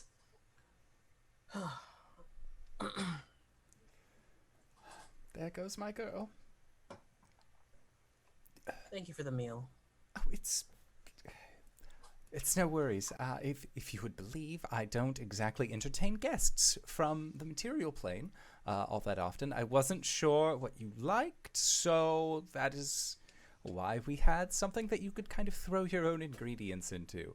I was once vegetarian as well, but you know, Once? What made you change? traveling with these guys. It's a lot of dry meat, cheese, and bread. Protein's important. Oh, I suppose. I don't know why you couldn't just get that from beans. Beans are a wonderful source of protein. I've sworn off beans. You just hit a rough spot for Connor, the player. Nights in the courtyard. So then Yuglon will say, so, tell me about yourselves. I know plenty about my daughter, obviously, except for, well, what's happened since she's been on the material plane, so maybe the two of you could help fill me in. Long look at Caelum. Long look at Arjhan. We met going to Shroudport. I don't know what that is. It's just a city. I guess. Oh. Caelum will go into his bag and pull out the material plane map. This might help a little bit. Oh! Yeah. So we went here, and then we went over here, and then we went, and then I died, and then we went, and then. Wait, you died? Uh-huh. Well, I'm glad to see that you got better. And Arjhan will just like keep like saying like where we went, things we did, and just casually not mention anybody else dying or stuff like that. Fair So, enough. They get to search cellular. My memory's kind of spotty there. Right.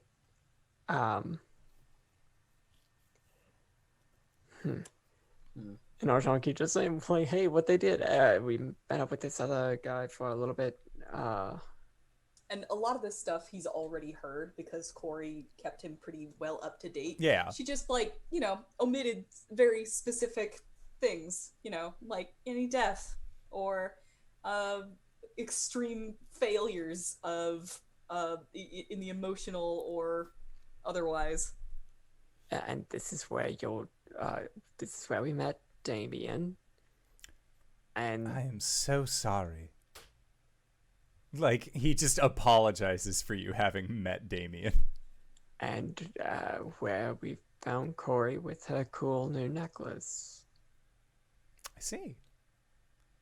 That would have been around the time she lost her arm? Around that time, sort Yeah. of. A little after.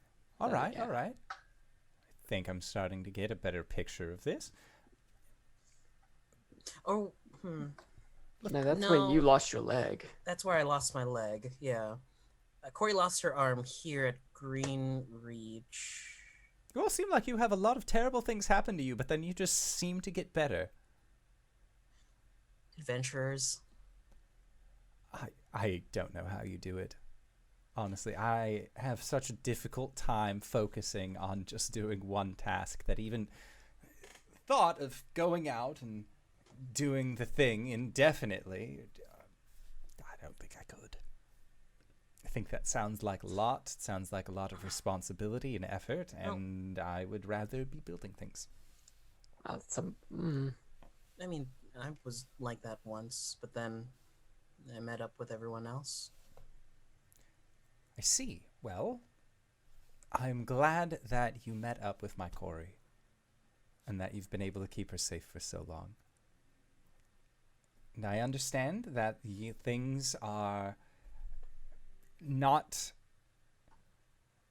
great right now in the Feywild. I hope that once you help my daughter out with this whole winter issue, that you stay for a while, possibly check out autumn, check out the Isle of Summer. Very, very wonderful drinks there. They make them inside of these husked things. We call them coconuts, and then we'll put like a tiny little umbrella into the top, and you can just relax on the beach, just get your sippy on. We'll see if we can pop it on the docket, but Unfortunately, we have other business on the material plane that is also fairly apocalyptic. There's a lot of that going around, isn't there? It's almost like it's just time for very many apocalypses to be happening sequentially. This might as well happen. And around that time is when Cori makes her way back into the sitting room. Or into the kitchen area where you guys have been sitting. Will we be staying the night or leaving?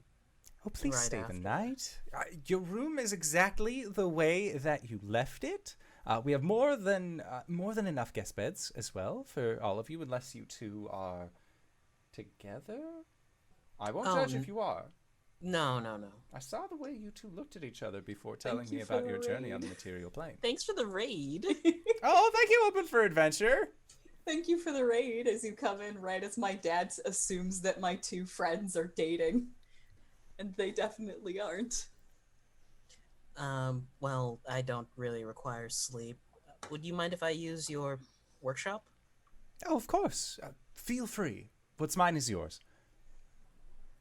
And if you need any help locating tools, making anything, just let me know. I'm really into this whole tinkering thing. The next thing I was thinking about was shoes, but I don't know how well that's going to work if people don't have a place to go. If you do have some time, I wanted to, and he'll unclasp his emblem. I wanted to try and put a sending stone property into these clasps that were made for us.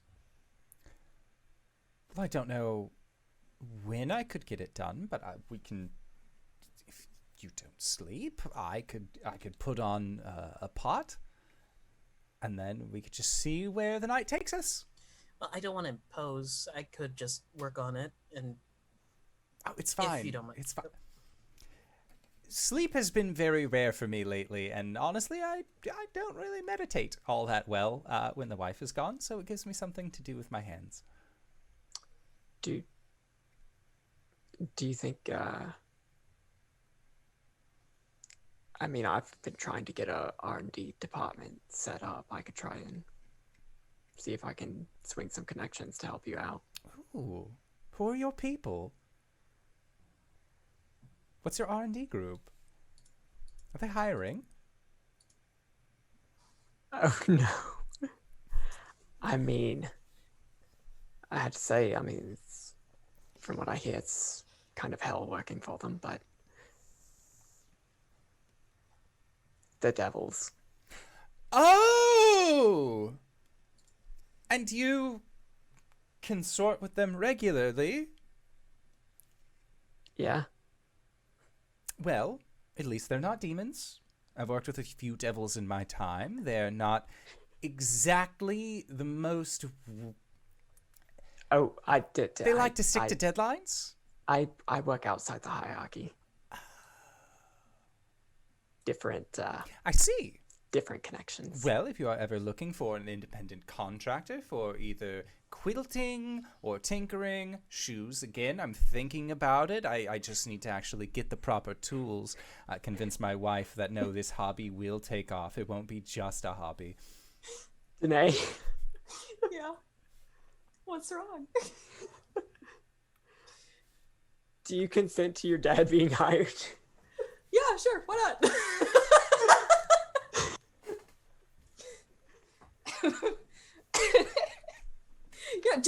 fuck him over, obviously, but like, yeah.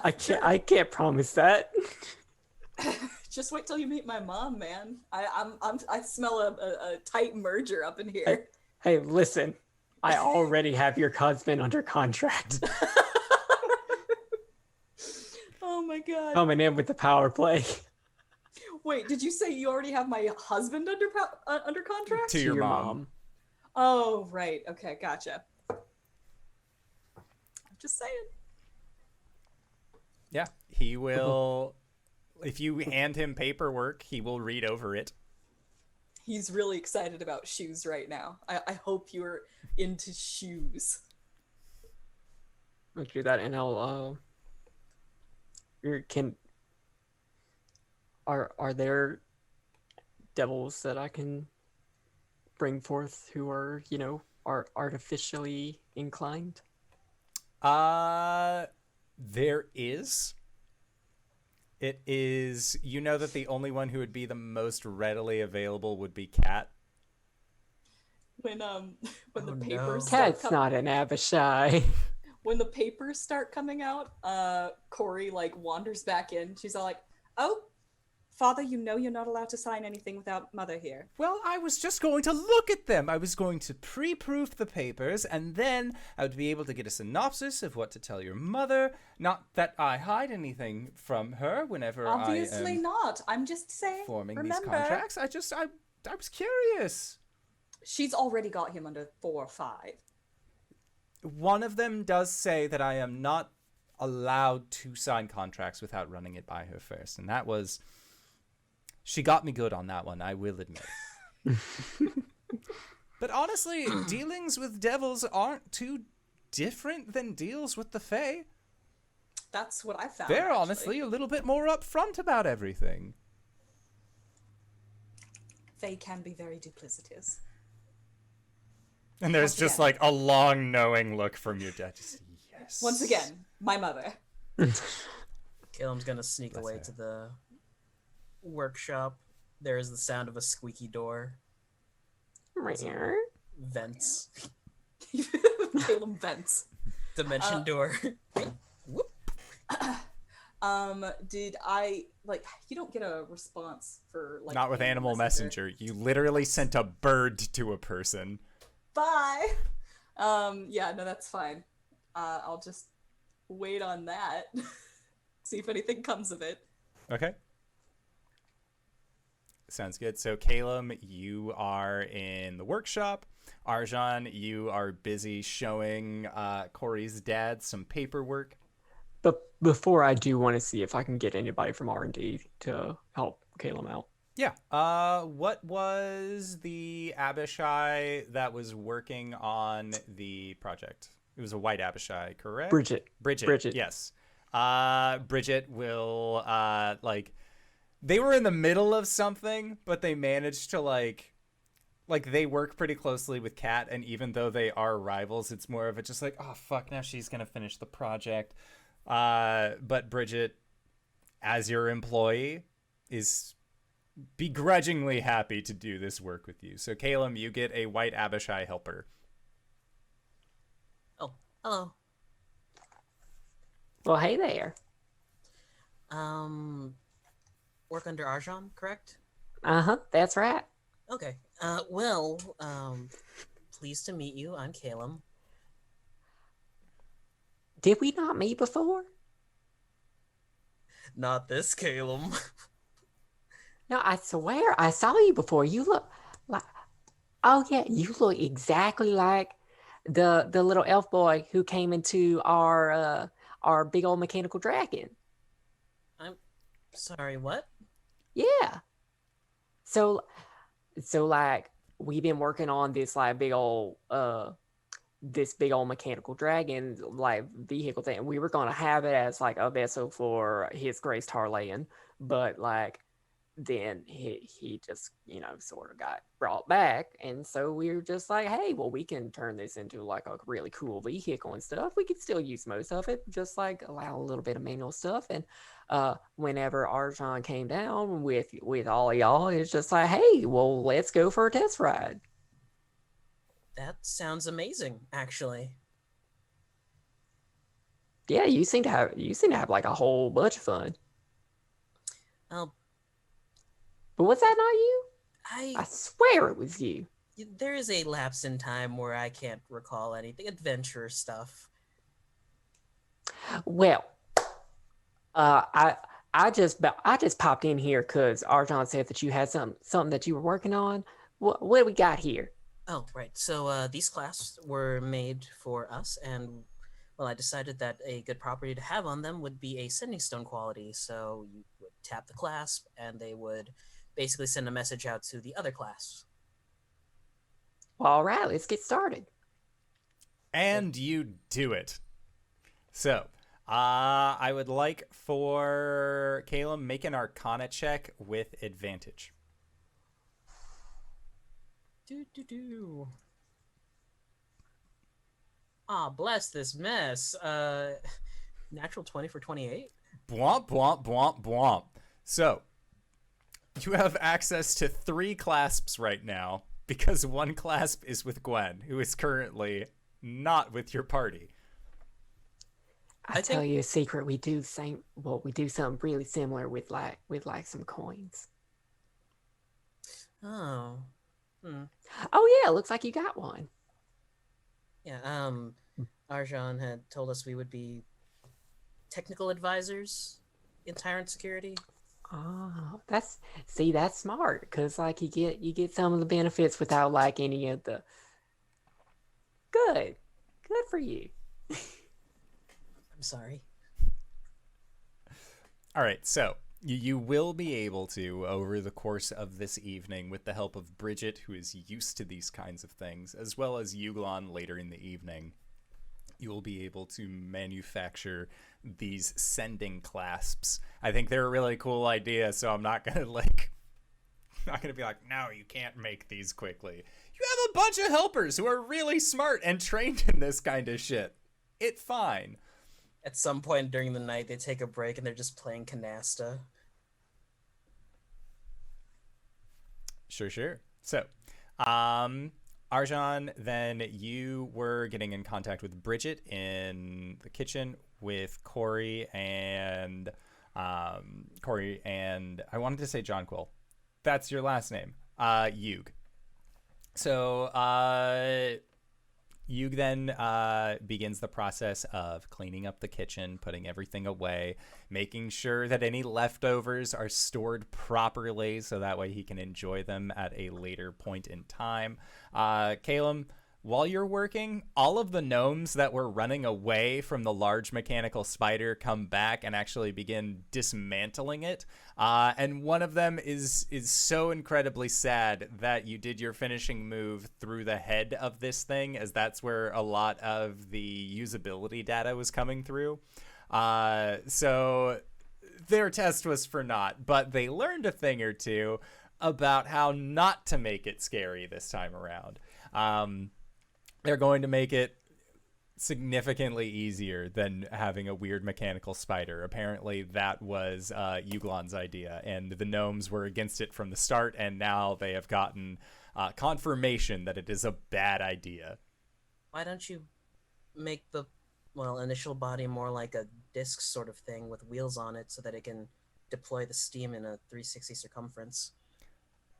They all look at each other, and one of them just, of course! And, like, they all begin frantically working on this. Magic Roomba, let's go. Oh, yeah. A steam cleaner Doomba. That's what the people need. So, Cori, it is about an hour or so of just you and your dad before Diantha shows up. Is there anything that you wanted to talk to him about specifically? Otherwise, he's just going to be prattling at you, telling you how much he appreciates you. And now that dinner is done, he wants to make cookies. And he's really like trying to sell you on this shoe idea. He thinks it's going to be the next big thing. And he needs you to like put a good word in with your mom for it. Well, I think you'd make a wonderful cobbler. And for that matter, you could combine it with all of your previous Well, I know I can make a good interests. cobbler, but this is going to be more of a crumble. Father, a cobbler is a shoemaker. That's what they're called? Yes. Fascinating. God, I love him. But yeah, no, I think that she'll even like stand up and help him out with some cookies. Get Arjhan on this action if he's interested. Okay. And it is at that point in the evening. Caelum, while you are working in the lab, you actually hear a knock at the door.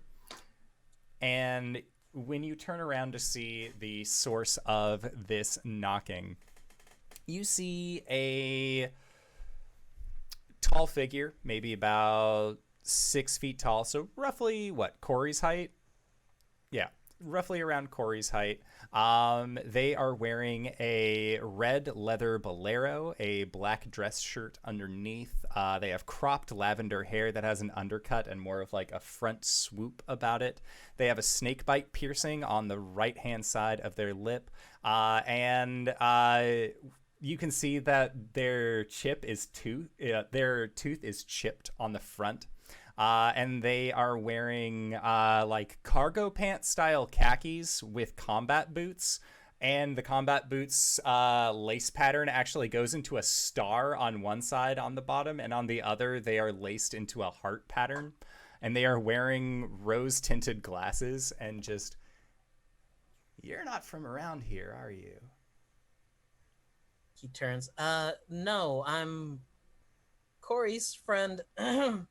Hi, I'm Caelum.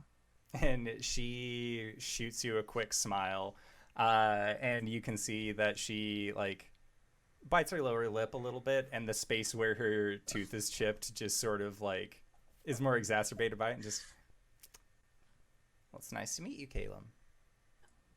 Pleasure's mine. They're in the kitchen. I could. Yeah. You seem fun. And she then walks away and says thanks and gives you a little bit of a salute as she struts off. If Caelum could blush. And then Cori, as you are helping make cookies and honestly like pulling the cookies out of the baking apparati. Again, your father has found a surprising amount of uses for the heat metal spell, and apparently making cookies takes a little bit of finesse because you don't want the metal to get too hot in the coil process. And you also hear a like knock knock on the door, and head kind of pokes in. And you see Diantha, the Caelum of Sun's First Light, standing in your doorway, and just, I was told that the Caelum of Fallen Leaves was here. Diantha! She's going to face step over to her, and like give her, I don't know, like let's make this up. There's got to be like a Caelum salute of some sort. You try and do the like official Caelum salute, and she just like it's okay. We're not outside. It's fine. Like, because I feel like Cori would still be like Diantha has it down to a T, but Cori is very like, I learned this in school and I haven't practiced in a year. Like, she's trying to do the handshake, but just like it's all right. Lower Caelum, still. I haven't seen evidence of the Caelum's passing, so... And we haven't seen evidence of his return. Well, we'll just have to wait and see. Well, I take it if you're back here, your plans have been successful. In a matter of words. To a degree. I've been... I called you here because I wanted to get some of your counsel. I see. Well... Before I do that, the first thing that you could do is introduce me to your tall, dark, and scaly friend. Oh, yes, of course. She'll, like, you can tell that she's a little bit nervous around what seems to be her superior. I mean, she sees as her superior. She's going to cross the room and introduce Diantha. This is Arjhan. Arjhan. Diantha, the Caelum of Sun's First Light. And she gives Pleasure. you a little bit of a bow. What cause for? I mean, not to delve into your politics, but like, what's the occasion? I don't know. Ask your friend. She's the one who called for me. I wanted to talk to you about the primordial fae. Right this way. She will take her into the dining room, have the two of them sit down, and she'll get out her corvid skull, and she'll basically explain in as short words as possible the quest that the Raven Queen sent her on, and how she basically lost her seasons for a while and had to regain them in, the quest-like fashion in order to, quote-unquote, walk Coralon's path. She is more pressing than your dad is when you say you lost them for a little bit. She will ask how. She's going to kind of lower her voice to, like, try and make it so that her dad can't hear necessarily. Well, the Raven Queen is the goddess of the twilight between life and death. When Damien was meddling in the Hollow Locks, I tried to follow him through the portal, and something went wrong. And I have been caught in that twilight ever since. That's how I gained audience with the Raven Queen.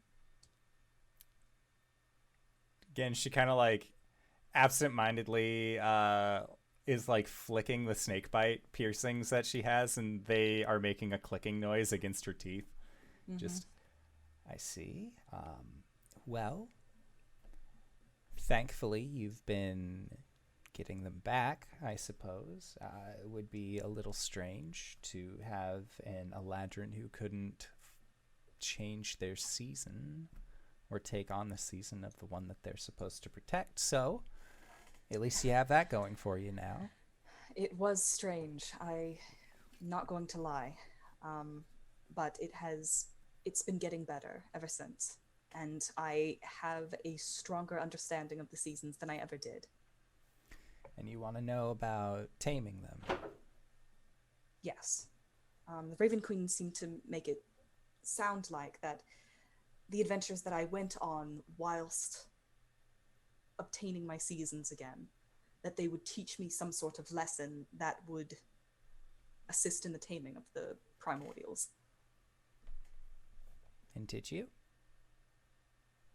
Yes, I think so. I'm not sure.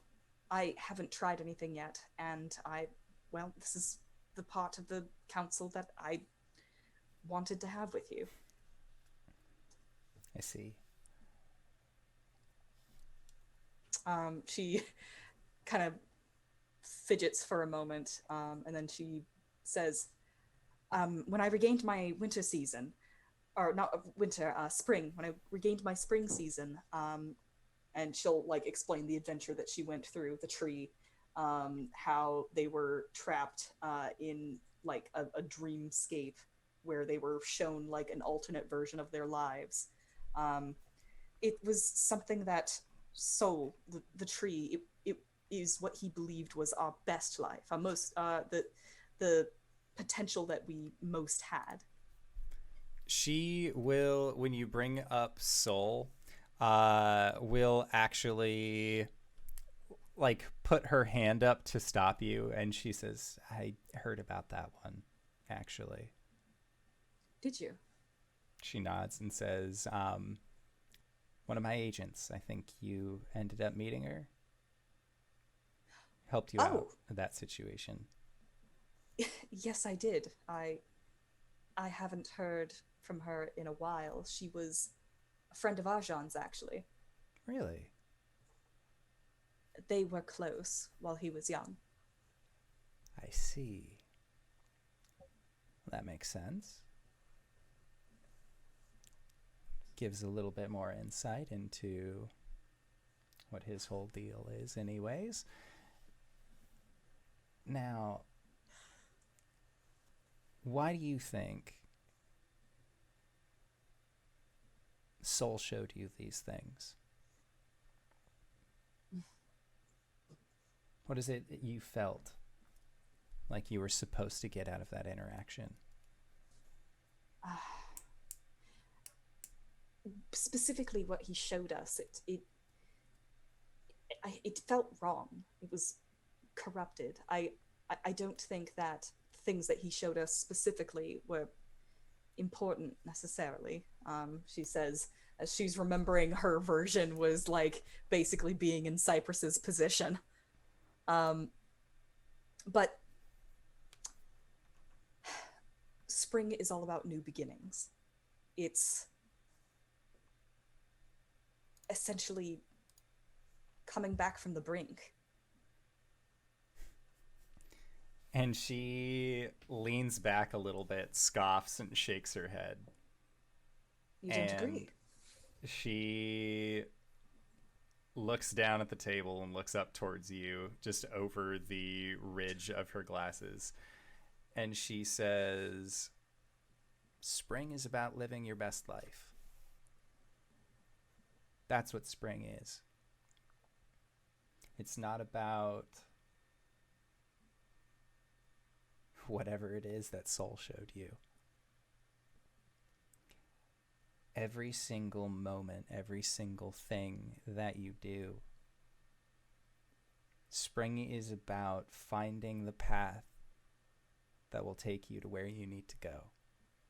What Soul showed you is if you were a rock at the bottom of a river and you just let things happen to you, spring is deciding to do those for yourself. Forethought, planning. Spring is preparing for the rest of the seasons. Always. That's why the Caelum Academy is here in spring. That's why all of our other places of learning and judgment are here in spring. Because it is through spring that we prepare. You might think that I am a person who just lives in the moment. But I've planned this moment. Even being spontaneous, you can still make a good or a bad choice.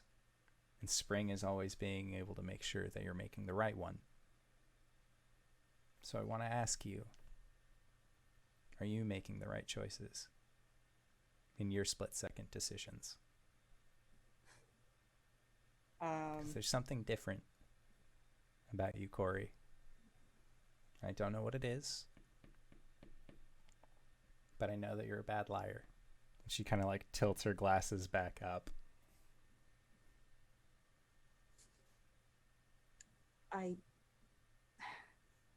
It would be a lie to say that I haven't made mistakes. I've made plenty. But I'm doing my best. And what if that's not good enough? Anyone can do their best. But are you working towards a goal? Are you having that best mean something? Or are you just writing it off that you did your best that day? That's spring. And if you want to learn about taming the spring primordial, it's forethought.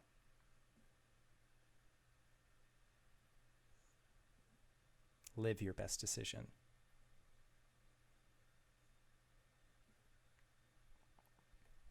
All right. Then we will carefully consider our next moves. And she will basically lay out everything that she already did for her father, that they know for a fact that without interference that summer is going to fall. And she's going to really press the importance of an evacuation. We can't let the same thing happen to summer that happened to autumn. Diantha nods and says, then we'll start making preparations.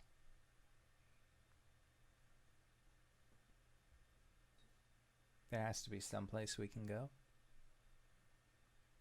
As a worst case scenario. Our teleport centers are here in spring as well if we do need to go anywhere. And the Judges 3 deem it to be a good idea. And we can take them, and if they don't... And she just kind of takes a deep sigh at the idea of them not being on the same page of needing to escape. Be honest with me, Diantha. Are the Judges going to help us or hinder us in this effort? My guess is that they'll be telling everyone the same thing they've been telling them. The same thing they've had Damien telling them. That it's going to be fine. But the Judges are wrong.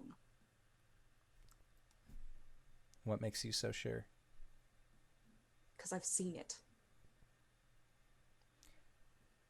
The Judges were the ones who decided that you were going to be the one to try and make this right. Were they wrong in their decision? No. Then how can you say the Judges are wrong when they tell people that they'll be all right? Do you not believe in yourself, Coriander?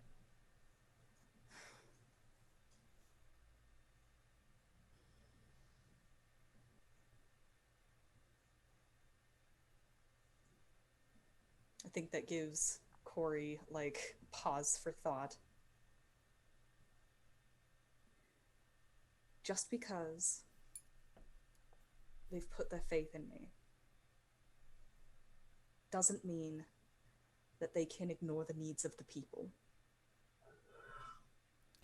And Diantha will stand. And she will walk to your side and put a hand on your shoulder, and she looks down towards you and says,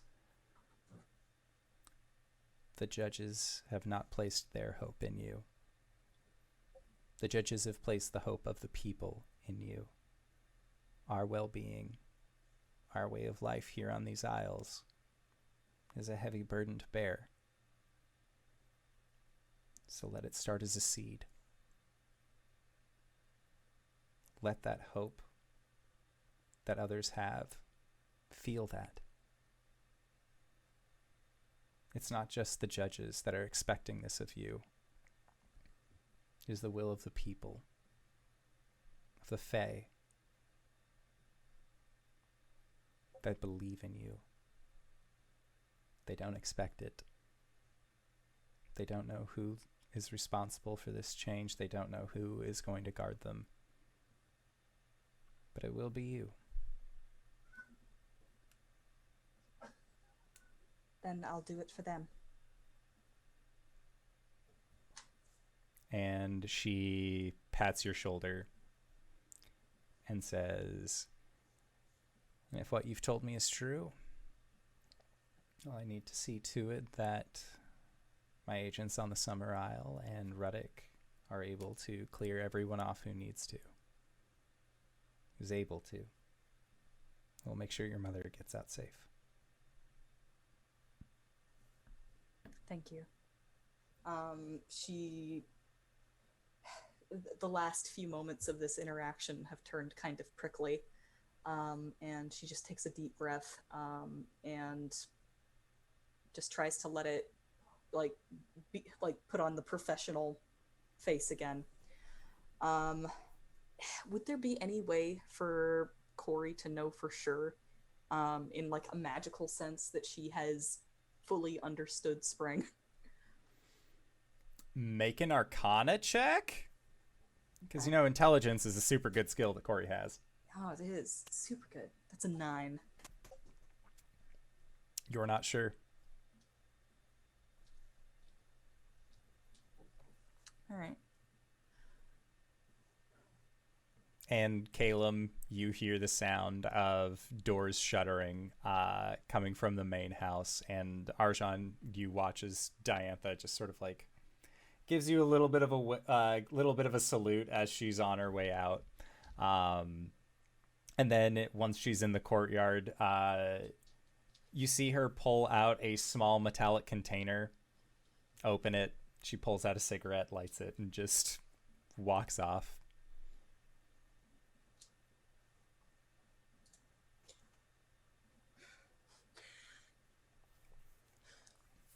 And then Yuglon is just like waves by to Diantha and then just like, I think you are doing wonderful. Have you ever thought about being a baker? To you, Arjhan. I've thought about being a baker plenty of times, and let me tell you, 1 or 2 stints, I was fine. And then, you know, like, got a little crazy when it came to making everything look like something else, but it was actually a cake. Then my wife got back at me by making my favorite chair into a cake, and I fell. Anyways. Sorry, literally what? Well, it looked like my chair, and I sat in it after a long day of working in my workshop, which was formerly a bakery. And then when I sat down, it was just cake. Then I started grabbing for other things, and they were also cake. Everything was cake, and I couldn't do cakes after that point. It was just too much. Do you like cookies? Like, what kind of things are you into? Also, do you wear shoes? Your feet are rather big. You have, like, talons on them, but, like, is there a market? Would you buy them if I made them for you? I mean, it doesn't particularly work with my sort of. It would be like sandals almost. Like there would be a pad underneath. No, I have bought some. Yes, there is a market. Excellent. I've imagined that the past few scenes, Arjhan's been wearing an apron. Yeah, the please do not kiss the alchemist apron. Indeed. At some point as this interaction's winding down, like Cori's just like sitting at the counter with her like her face in her hand, and she's like, Father Arjhan does need to sleep eventually. Right. It was your other friend who said that he didn't sleep. I am so sorry. I can show you to your room if you would like. Please. Just a little one we have set off to the side. And the little room is actually like a small building.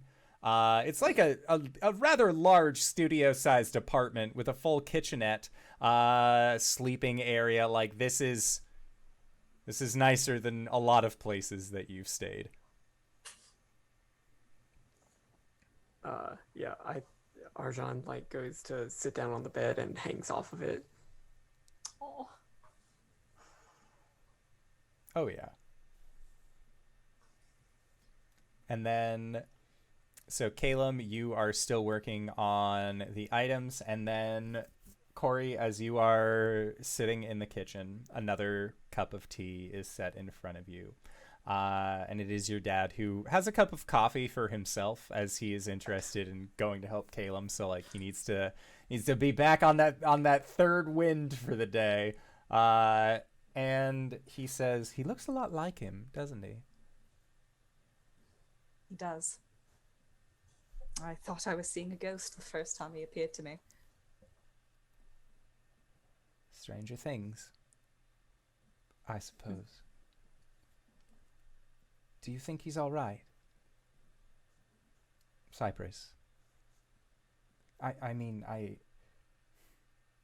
you were there when everything happened with him, and you've been working so hard on trying to make this right. But do you think he'll be okay? Truthfully. I hope so. I have to believe that. I know he doesn't mean to be doing what he's doing.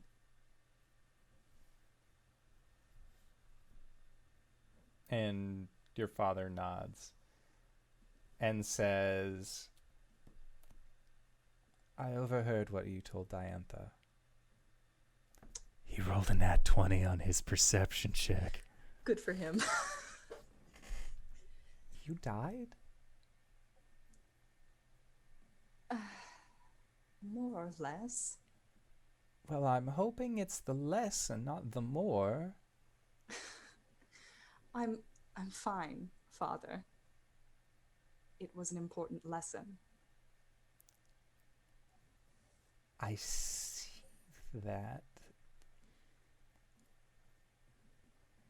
But I worry about you. And knowing that you have died and come back does me a great deal of worry, especially with the whole seasons thing that you were telling her about. Arjhan is a wonderful, wonderful guest cook. He is not much for conversation when it is not about business, I have found. He can be quiet, but he's the most trustworthy person I've ever met.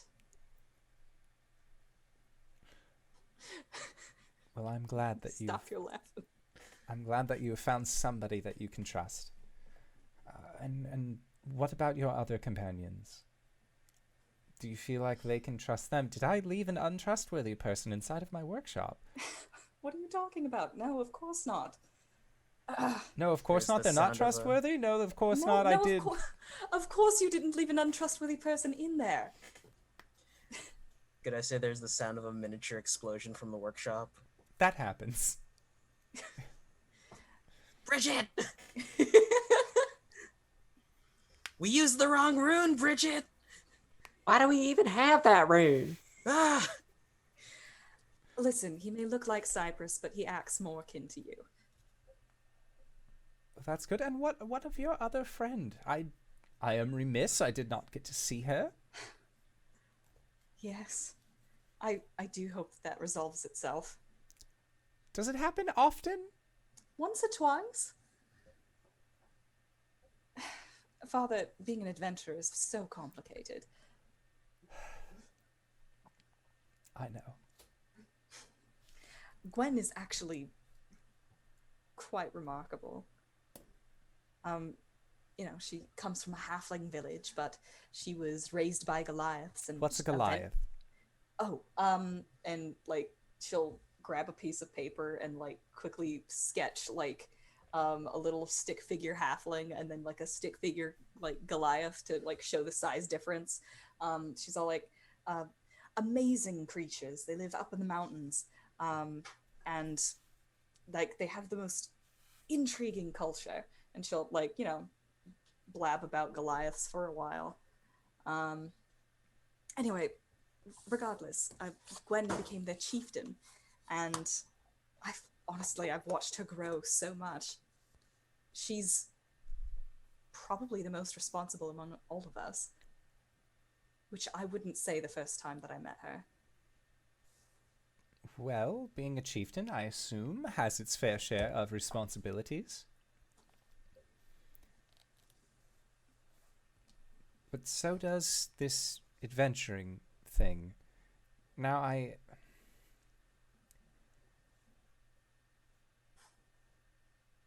am supportive. I am.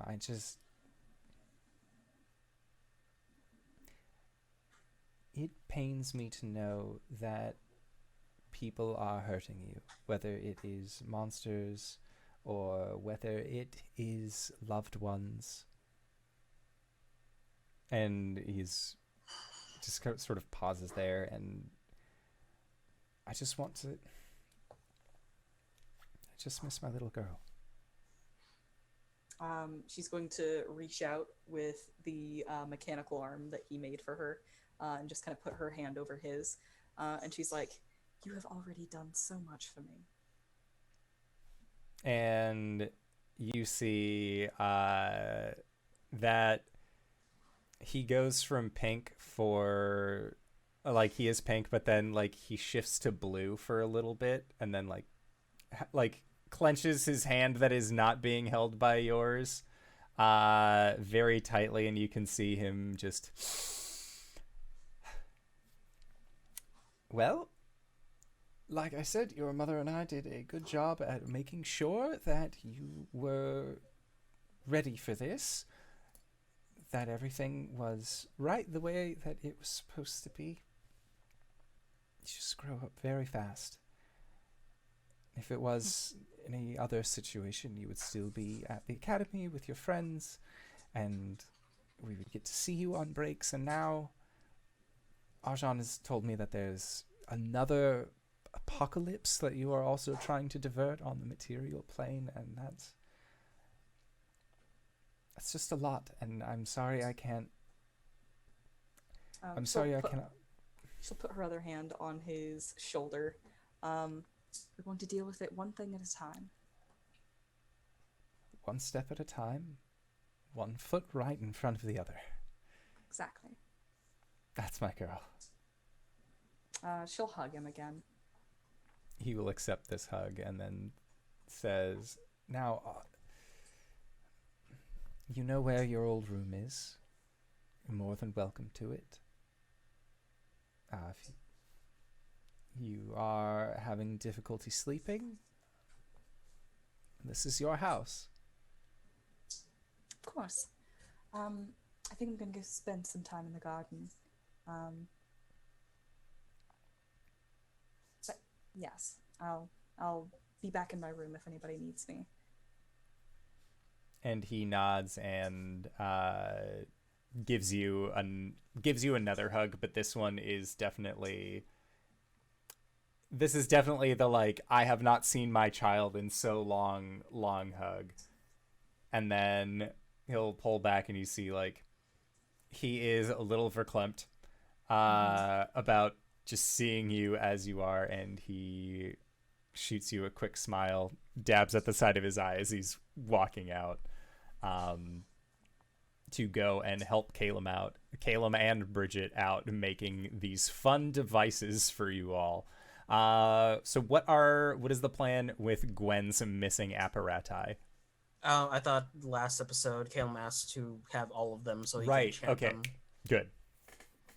Because if not, then I could just make like a small spell circle on a piece of parchment, like kind of like the iron-on designs, so I could just slap it on her pendant when she comes back. Yeah, that's totally fine as well. So Caelum, you have 5 gnome helpers, one of the greatest inventors in the Feywild, and one of the greatest inventors of the Hells, all helping you out make these magical items. And you rolled a nat 20 on your Arcana check. Normally, under any other circumstance, it would take you quite a while, but you streamline this fucking process. Is this what it's like to have a workshop? And Bridget and Uglon both just like big slow nods, thumbs up, and just, it's nice, isn't it? I've been doing everything on the road for so long. Oh, that's just inefficient. It is. Do you not so have inefficient. helpers? No. Just me. Ooh. Consider it like I've just come into this recently, this hobby of mine, so it's like I'm just starting up. What other hobbies are you interested in? Oh, well, I like plants. That's nice. I always thought maybe gardening would be in my preview if we ever settled down. We do have a very extensive greenhouse. And then Uglon will also, to Bridget, just, do you have any other hobbies? I'm not actually sure. I have not. Who are you? And what are you doing in my shop?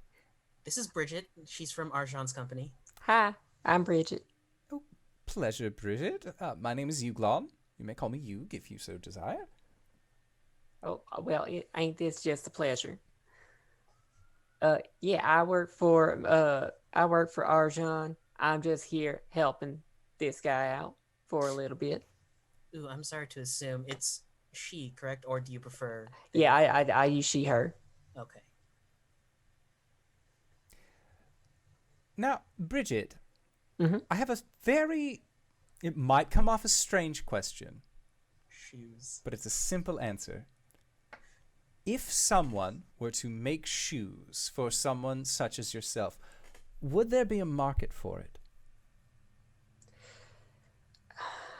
Are you talking like shoes in the traditional like humanoid sense? Because like where I'm from, most people either got hooves or talons, and to be honest, it's just easier to like wrap up your soul in like some leathers and stuff if you really got to do that. Leg wraps. Aesthetically pleasing leg wraps. Leg wraps are cool. That I can do. And as you all come to the realization that leg wraps, not shoes, are what Yuglon's next hobby should be, that is where we are going to call it for tonight's session. So I'd like to say thank you to everybody who decided to stop on by. Thank you, Open for Adventure, for the raid. Wait, no, Open for Adventure off the table. Open for Adventure. It's open for. Thank you, Open for Adventure, for the raid.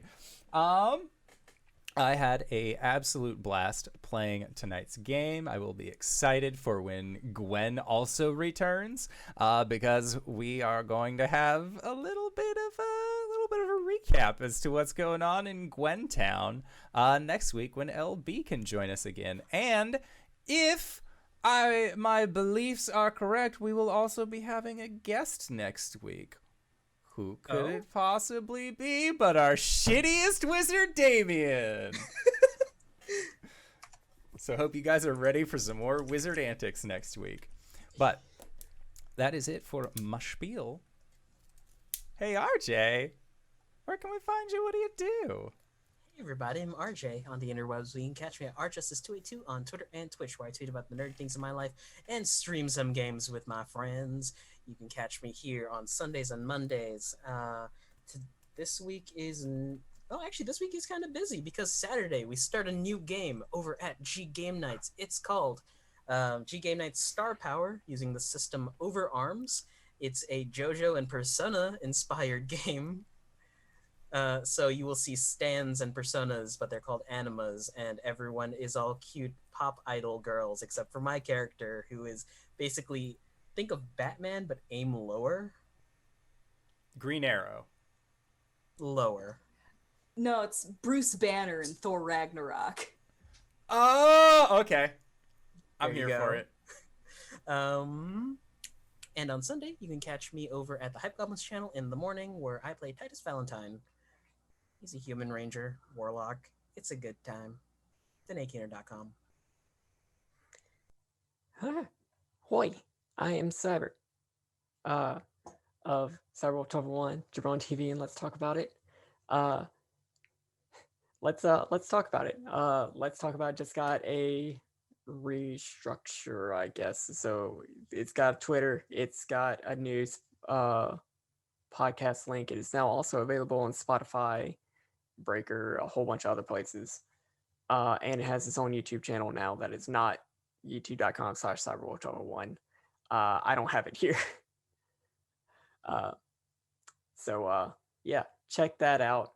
Hey, why did I go to all the trouble setting up a different channel? I don't know. Maybe that means more content is coming pretty soon. Who's to fucking say? Me. I'm to say. The Twitch, we're jumping into October, so that means we're starting Bloodborne. Oh god. Archives of that go to YouTube, youtube.com/cyberwolf101. The games I'm in, on Mondays I'm here clearly. On Thursdays, hopefully we'll be able to play on Thursday. Maybe, I don't know. October's going to be iffy. November's also going to be iffy. December's certainly going to be iffy. Oh god, we're at that part of the year. So that's fun. But I'm also on High Shelf Gaming. I think our next game is going to be on the 20th of October. So you got time to catch up on the first episode, which is on their YouTube, which is fun. Of Rage Across Seattle. It's a Werewolf the Apocalypse game. I get to play werewolf. It's fun. Yeah, besides that, check out jabroni.tv and Jabroni Tabletop, the YouTube channel, the Twitter, the everything. It's all good. We're doing some really fun stuff, and we've got a lot of content planned for October. It's a good time. Check it out. DanaeKeener.com.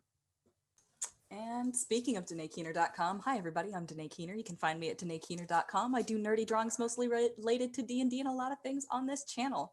I play as Cori the Elven Paladin on Mondays, and on Sundays, I'm usually right here during our Tomb of Annihilation game, run by the lovely Tyler, who's going to be here next Monday as Damien.